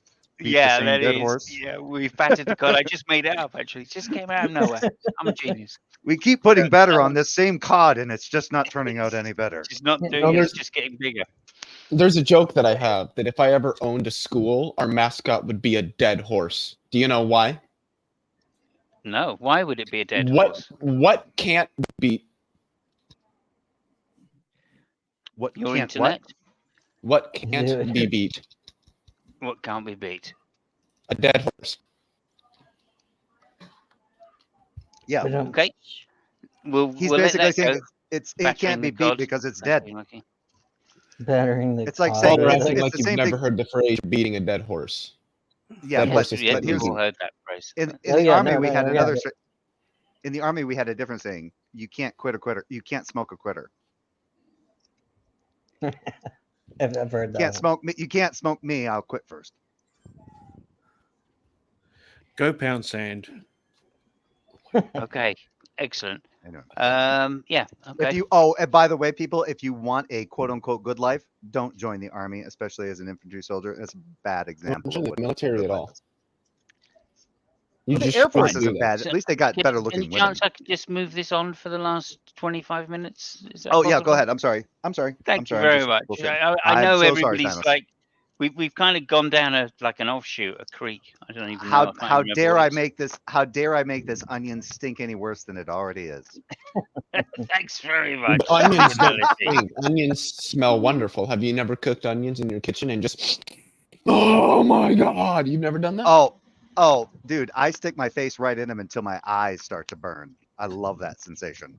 That's the good life. Garlic too. It just. I do like a raw onion occasionally. I do like biting into a raw onion. That is quite nice. Oh, you do that? Oh, you do that too, Simos? I do. Yeah. I like Yeah, it. my mom. I've never done it. I mean, I like to eat like raw onion on cheese, but my mom, when she was a kid, she used to like take a peeled onion and just eat it like an apple. Uh-huh. Okay. Anyway, yeah, like that's exactly it. Yeah, It's that's it. wonderful. Like Yeah. lemons as well. I love a lemon. Oh my god. Like a Everybody Lemon, loves a lemon. lemon. I've always said that the lemon is the onion of the fruit. or isn't it? I don't even know whether an onion is a fruit or not. That's how ignorant I am of these things. But anyway, okay, so just to move it back now, if we could, I did have a topic that I was thinking about. Now, of course, it's completely gone. Afterlife, right? So, the kind of thing I want to talk about is, and really, Holy, if you're there, are you still there, Holy? Before I address the question to you. No. Okay. So really the question that I want to try and get to this little last bit on is, when we say afterlife, that we could be, is that just an excuse given by theists to kind of beg the question of their God's existence, right? Or do they really think that believing in an afterlife will give you a sense of moral duty, which is binding? Those are the two kind of points I want to make. And what Well- does the panel well- think about that? Well, you know, We'll it's run down interesting. the. Go ahead, Oh, Leo. I'm sorry. Not Leo. I'm Jay, but that's fine. Oh, Jay, sorry. Well, I think it's interesting because when you said that, Simon, I think Sam Harris addressed that, and I think even Christopher Hitchens had addressed this in a debate.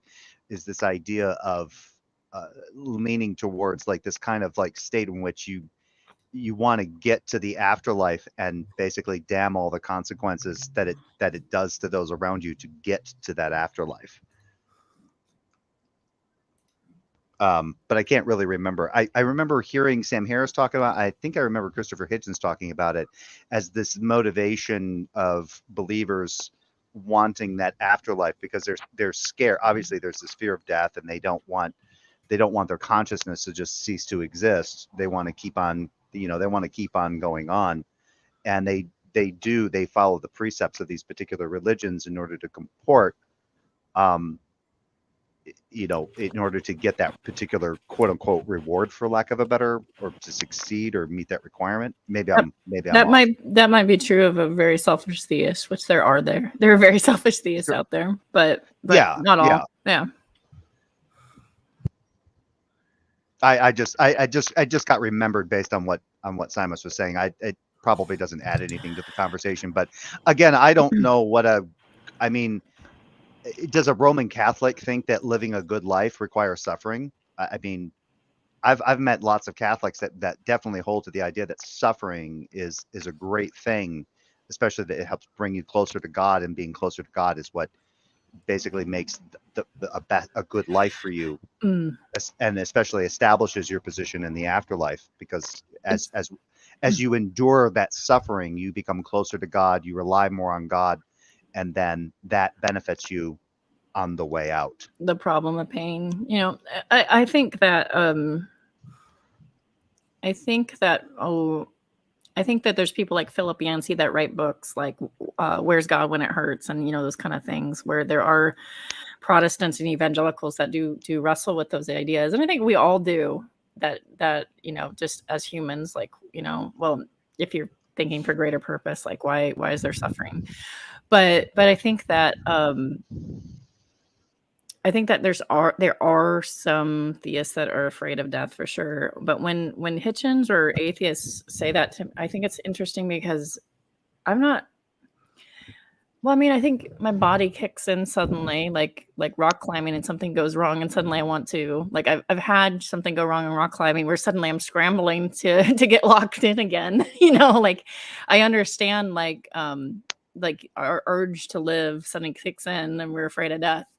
But like just in general, when I look at death for myself, I kind of am like Ingmar Bergman, like oblivion is bliss. I don't care. Like if death was just what it's like to never have been born, or before you were born, like it doesn't really bother me too much, at least personally. Now,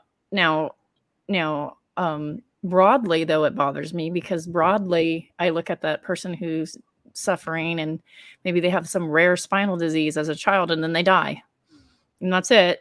You had 4 years. Awesome. Like that's where I go, well, I'm uncomfortable with that.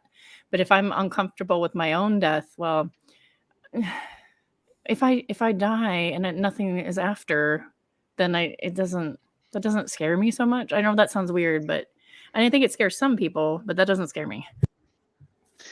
Yeah, and the weird thing is that people seem to think that if that is the case, then there's really no point in being good now, because if you think that life inevitably leads to a state of basically annihilation, well, then why not just basically play on your more, let's say, basis instincts? Fuck all you want, steal all you want, kill all you want, all this kind of stuff. I always found that to be kind of interesting, because it's like, really, do you want to cause that much? Because I mean, predominantly you're still in this reality that we all seem to share, and you're still predominantly you're still bouncing yourself off of other people, right? And it's because like your hedonism could lead to someone else's suffering. Correct. So I never really understood that position, that oh, well, you're an atheist, so you believe that nothing matters. Like atheism necessarily leads to nihilism. I've never really quite understood that, because it's like, well, first of all, which nihilism are you referring to? But even if it's the nihilism in the general sense that, well, nothing really matters, well, I don't know about that, because I mean, I think in a way, even though you may end, I think the way people remember you is kind of a bonus, even if you're not aware of it. The way people remember you is kind of a way of you existing in perpetuity. And it's based in the minds of those who knew you. Well, that's, what's the word? Not leaving a legend behind. What's the word? Legacy. Some people are driven to leave a legacy. Yeah. Yeah. Well, if there's anything I've learned from Hedonism Bot is don't party so hard the atomic-powered strippers explode.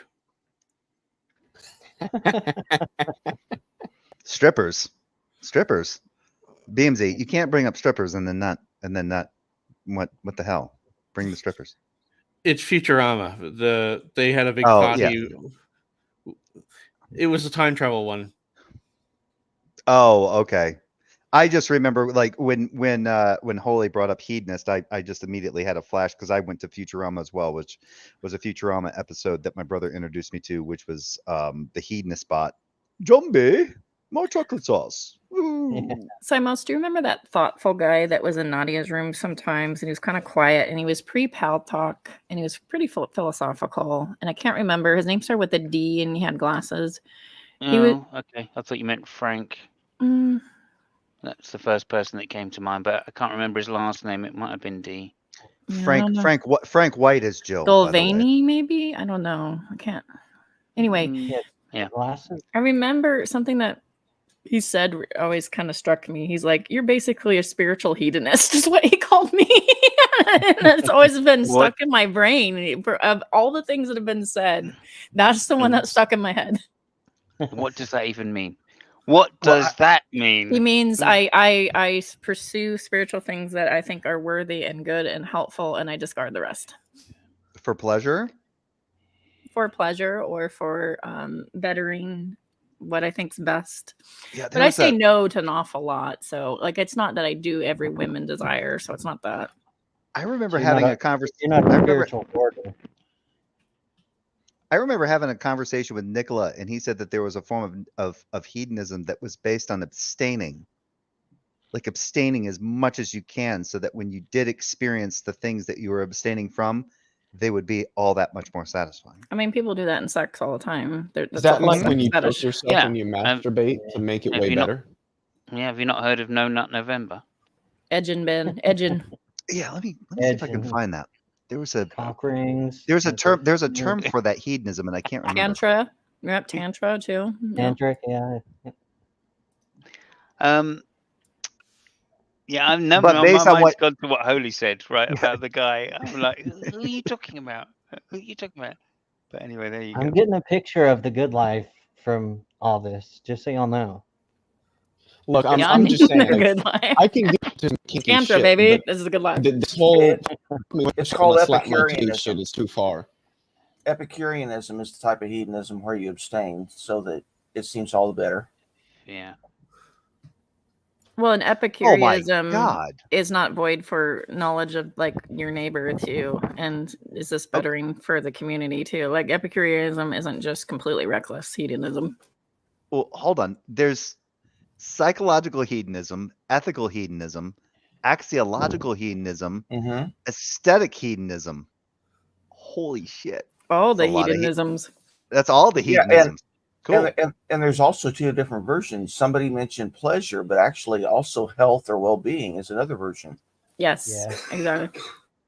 Which Epicureans aren't necessarily wild, like eat, drink, be merry. Like they actually had a fairly functional society. Yeah. What the fuck is Almost a type- Epicureanism? Yeah, almost a type of stoicism in some sense as well. Oh yeah, that's why I don't get stoicism at all. That's why I brought up the Hunger Games. In the, You in the never. beginning You of never. the Wait. No Holy, stoicism you never. is either. You never talked to. You never talked to Barney. I Cheers, talked Bob? to Barney. I Who the fuck don't. is Barney? When Barney talks about stoicism, I just say that sounds awful. Like- Oh, okay. Never mind. Barney I- is. I- Hang on, let me explain this. Barney is somebody who was on. He's from Eastern Europe, and he's an old G+ guy, and he had the best takedown of Barney. Darth Dawkins that I've ever seen in my life. Yeah, I love Barney. He Barney's was awesome. absolutely brilliant, and he took Darth down so gently that Darth couldn't even find one like little crack to try and get in there. And Was that the complain. one about that? Was that the one about the inductive logic about the white swans always being they kept going back and forth about inductive reasoning? Yes, quite possibly. Yeah. Yes, Yeah, there that were was- many different aspects to it because Yeah, Barney yeah, was, there was more so to it good than at defending the objections that Darth couldn't really get in there and start shouting at him. It was very good. It was very good. Anyway, Barney's very Uh, good at not getting like riled up and just kind of keeping steady. Oh, Yeah. I've actually heard him riled up. That's scary. Oh, yeah, me okay. too.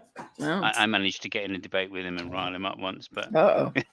there you go. But I love Barney, but you know, it I'm was still mutual. So confused. What exactly is Epicureanism? I've heard it. I've never I don't know what that and Stoicism, hedonism, and all these are. I've never read about them. Right. I just don't really care, so I don't know what they are. Epicureanism. Yeah, Epicureanism is a version of hedonism, and people always think about Epicurean cooks and it must mean really good food. No, it is you basically lead an ascetic life where you minimize your sensory input so that everything that you do experience is that much heightened. And then if you have just a tiny, tiny little bit of something really wonderful, like you don't gorge on it, you just have that tiny little bit and then just savor it for everything that you can. Yeah, that's not me. That is definitely Yeah, not that's a thing I would do. That's the one I was referring. That was the one I was referring to earlier. Everything in Here, I'm moderation, gonna take- including moderation. I'm gonna take this one hit. Yeah. Cannabis. I'm gonna savor it to the day I die because I will never hit it again. See who does that? You know who Actually does hit that? it. Whiskey drinkers do that. That's who does that. Yep. You do gotta have a point. Scotch. Not the whiskey drinker that I know. Where's Must Floyd when you be need him, or the JD? whiskey. No, my brother does not sip whiskey in any way, shape, or form. When We're he's on a not whiskey supposed to binge, shoot whiskey, like most whiskeys at least. Well, if it's a really good whiskey, you should be mixing it with some water and sipping it. If not, sour mash, you shoot. Sour mash is fucking disgusting, and you should never drink it. Run it in your If car, you but don't have- drink it. It's an acquired taste. There is something to say though. If you have cake every day, your cake every day is mundane and boring, right? But if you have cake on special occasions, cake might suddenly be special and more enjoyable. Like it's sort of the same thing. I can see like excess dulls your senses. You know, I can see that being a thing. Yeah, like people who consistently do drugs chasing that first high that they never, ever, ever, ever, ever get again. Oh yeah, I'm on. I've never done a drug like that though, so you I, do know that I they don't practice speak from experience. You do know that they practice that. They do that in some churches where they basically. That's the reason for an altar call, is so that you get that feeling that yes, that Come pull, and then you go up to the just altar so you can get as that you are. dopamine hit. Look, some of you guys have backslidden over the summer, but that's Mhm. okay. God is really willing to receive you again. You can be born again and again and again. You can get your second virginity. But if once saved, always saved, why go to that second altar call? It's always about recommitment. Like most of them believe that you're not going to be resaved. It's just a recommitment thing, like a marker to say I recommitted. Yeah, I was saved and I was Public demonstration. recommitted once. Yeah, it's a public demonstration. It is high emotion. The altar calls are always, no matter what church it is, high emotion. You see, the bigger question is, okay. Go ahead, Leo. Just finish off what you're going to say. Just kind of a quick rhetorical little snarky thing here, just to do it. The bigger question is, if God desires for everybody to be saved, desires a personal relationship with everybody, and He's all powerful, why is it just not the case? See, that's why I'm not sure that God actually does want everyone to be saved. I'd love to. I just take it that God doesn't exist. Because that's what I take away. Well, from that. no, under Calvinism, God Under is willing Calvinism, that's fine. Yeah. Yeah, God is willing to rape people under Calvinism, but under most forms of Christianity, God gives you the option or the offer, but it's up to you to accept it. Yeah, I mean that's kind of God. But they don't say God is going to rape you to make you a Yeah, Christian. right, The way but I'm that they just word saying. it is they call it the Holy Spirit woos you. That's how they word it. Okay. Oh, I get to use my favorite Hitchens quote. Or it's not like God wouldn't bug around with Job or anybody, would he? Okay, we're going to go around. We're going to finish off here because there's only a few minutes left to the 2-hour mark. So I'd like to just do that. And Simon, if we can, can go I ahead. jump in real quick? I just wanted to say something to Leo. That doesn't mean the divine hiddenness argument isn't actually targeted at a specific version of a God. and that it's not like it's a bad argument. It's actually a good argument for a targeted God.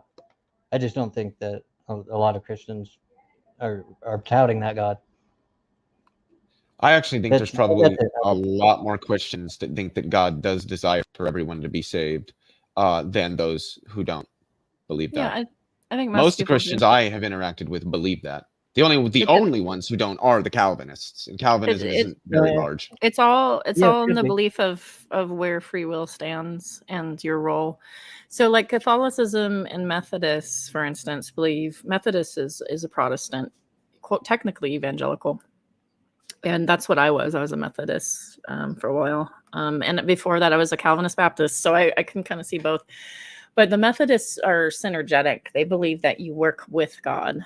And the Baptists go, nothing is on my own. I'm just filthy rags. And that really can jive really well with Calvinism. But Baptists don't have to be Calvinists. Baptists can go either way. So then it's how they embrace free will, right? So like there are people that are like, you have this, ability to choose God or not choose God. But Calvinists go, nope, God chooses you. And that's it. And Catholics, on the other hand, Grace. yeah, irresistible grace or the wooing of the Holy Spirit. But then there's Catholics are interesting because they're what, Thomists basically usually. And so like they're not just, all of them. Most Catholics don't know who St. Thomas Aquinas is. So a lot of Catholics believe things that they don't know the name of. They don't know where original sin came from. They don't know a lot of things, but they'll believe the things that are like that they're taught. So they think that like I lost my train of thought. They think that like basically Wolves. God works providentially. So you still have free will, but God works providentially. So like in the story of Joseph's like, look at me, I'm dad's favorite. Look at my coat of many neat colors. And then the kids, I don't know why I made him sound fabulous. And then the kids, the other kids are like, well, your dad makes me jealous. Not only did dad favor you because you're the wife that he wanted to marry's son, but also like he's like, oh, blessing you with all these things. They get mad, they get jealous, they throw him in a pit to be like, let's kill him. And then Reuben, the oldest son, goes, don't kill him, sell him into slavery. And there's this whole story of providence. It's like all this awful stuff happens to Joseph, but through providence, somehow like these bad things get turned on their head and there's purpose. And the later purpose on the end of the story, we'll just fast forward with all the stories of, Potiphar's wife and all these other things that happen to him, the rises and falls of Joseph constantly. In the end, Joseph's the one that saves his family from famine. And that's like the providence, the weird providence of the whole story.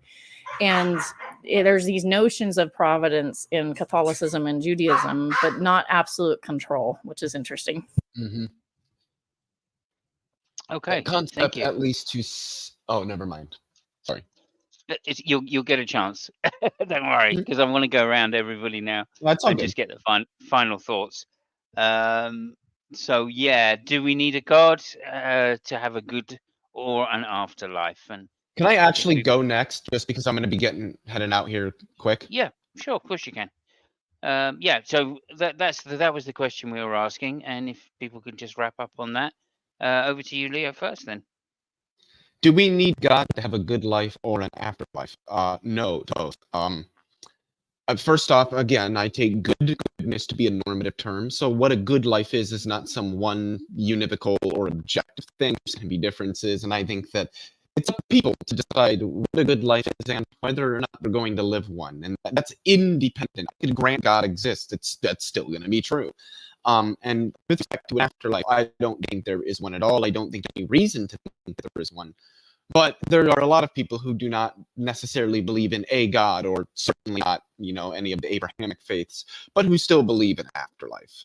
I've met people that have considered themselves atheists, but still believe that there is some sort of afterlife, or maybe reincarnation. I don't know if we really want to consider that an afterlife. But in any instance, I don't think God is requisite to either having a good life or there being an afterlife. And I don't think that there could be a terribly successful given for either one of those claims. Okay, you are starting to crack up quite a lot, so That's probably good. some of that It was won't fun have being come here. through. You guys take it easy.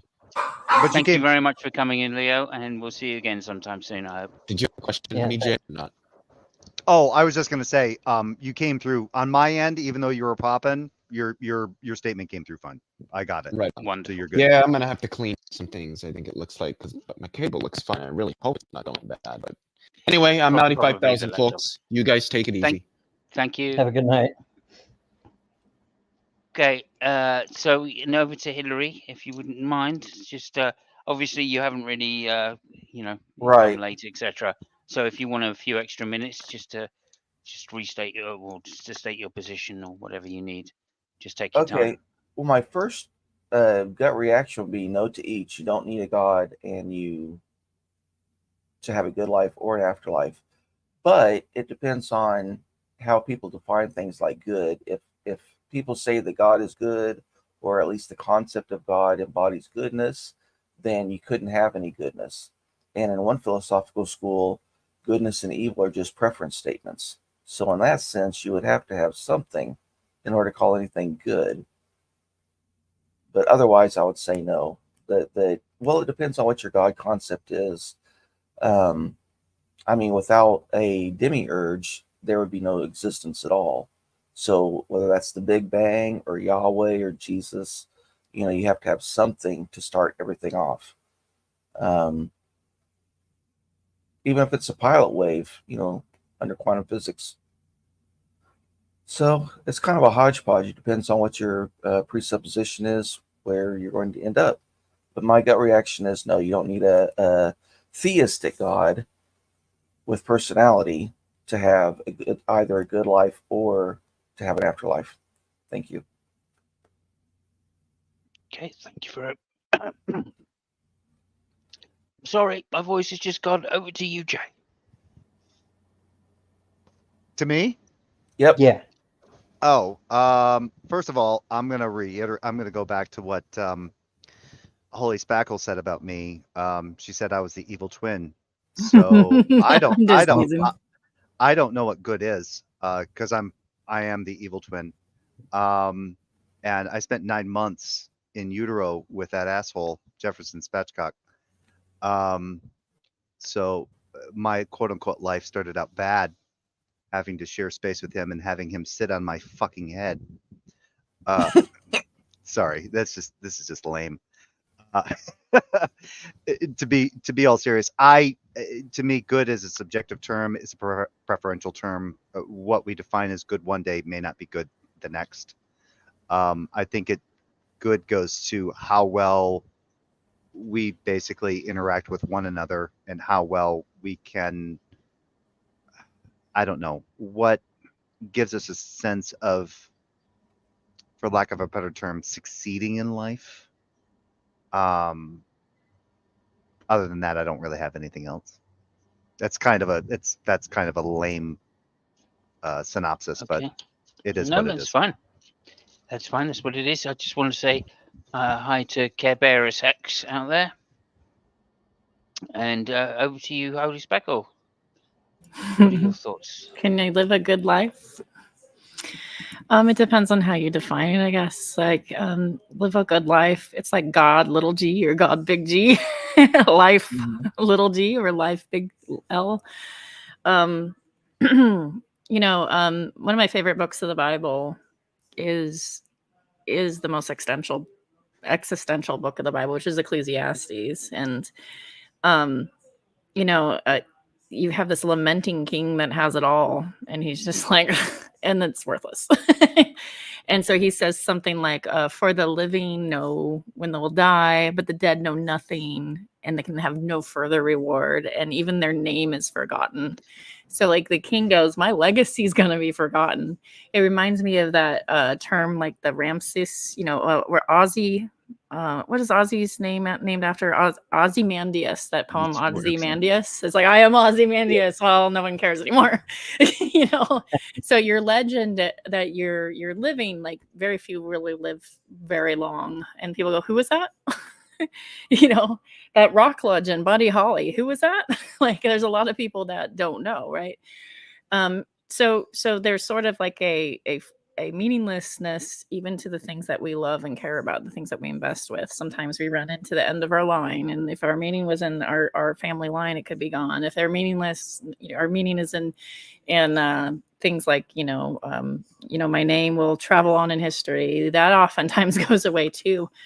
And so a lot of theists are looking for a good life, capital letters, and long, like, Quotes. so if you see quotes. yeah, Quotes. if you mean like a good life as far as like you're good to your family and you find meaning in that, and you're good to other creatures and you find meaning in that, or maybe like you think that you're going to make the world a better place from where you left it. Like those are all great noble pursuits, and I don't think you need a god to pursue those great noble pursuits.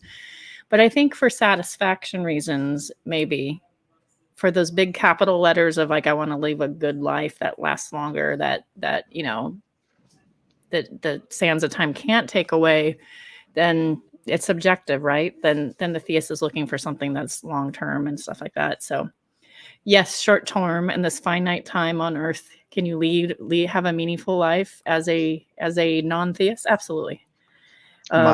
Big term, like obviously, like it probably won't matter to you because you won't be around, but it will fade away. So can I add to that real quick? Yep, that certainly.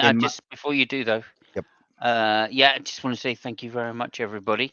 Please, Jay, go ahead.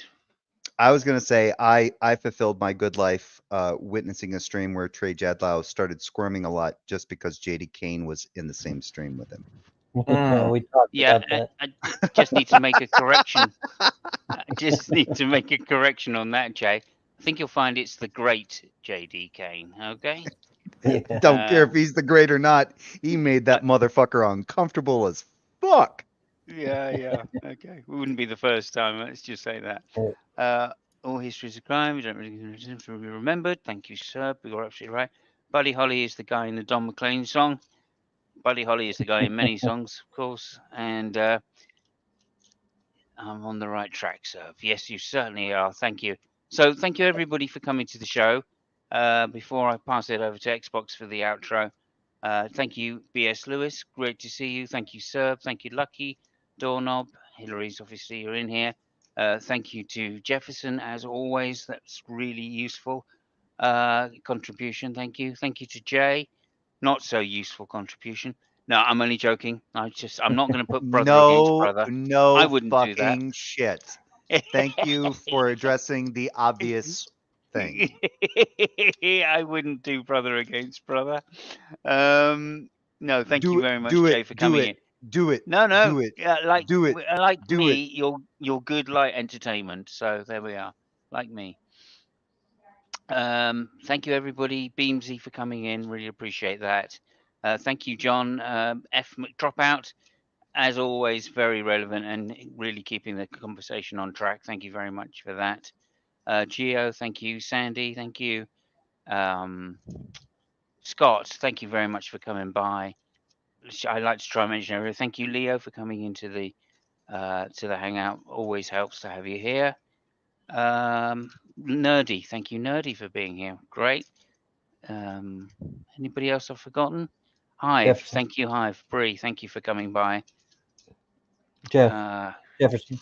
Yeah, I mentioned Jefferson. That was the beginning of the joke, which I shouldn't have made. No. Head. You ought to have made that joke. That was a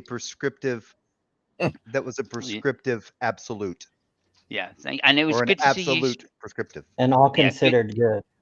Good to see you streaming again, Jay, as well. I enjoyed the stream you had. Did you? I did, yes. So it's good to see you streaming. Thank you for that. Simos is so hot. Obviously, to the most thanks go to Juan Diaz. Thank you for coming by. Really appreciate that, mate. Hope to see you in a game soon. Message me and I'll send you the server that I'm on. And if you wish to come and join us, please do. We don't come here for the we don't. If anything else, if you don't come here for the content, come here for Simos. He's hot. I am very hot. We've had a heat wave here. It's been terrible.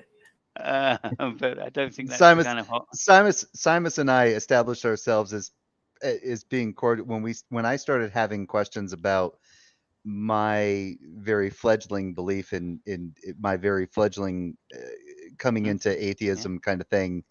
I always found Simos Funk to be kind of one of those individuals that, like, if I had conversation with individuals and I found something kind of a little bit off-putting or a little bit weird, he had no problem like setting apart time, and him and I could talk off air and get like, oh, okay, this is what's going on here, and I and then giving a little pushback, and then him giving a little pushback on me and stuff like that. So I've always appreciated Simos Funk's counsel. So that's it. I've always appreciated Jay's sense of humour. He's a wonderful person. So everybody go and sub to Jay as well. Also, thank you to Brojo and Titan. And I can see Gur's just turned up late as always, Gur. Grr. And that's going to be about it. So thank you Grr, very much, everybody. you ignorant wretch. Okay, yeah, let's not. Also, Omaros Moon, I haven't seen you for ages. Thank you for coming by. Really appreciate that. And of course, Holy Speckle, we couldn't have a cold conversation without you because, let's face it, you are the best evidence as an atheist that I've ever seen for God. I don't know what kind of God, but there we are. Let's just marry me. Oh, William, so I'm well. the evil. So I'm the evil twin, but she's that which all atheism is substantiated upon. Awesome. Yeah, well, something like that. Okay, thank you very much. Over to you, Xbox. We've been talking on this State of the Onion. Do we need a God to have a good life or an afterlife? Yeah, and I don't have much insight to give you. Hillary's, I think, covered the tracks there. I think go back and listen to that. I live headed towards eudaimonia, which is the life well lived. To be able to be in my deathbed and look back at my life and say I lived it well and have as little regrets as possible. So cultivating virtues, disabusing vices, and moving forward. That's about it. Thank you all.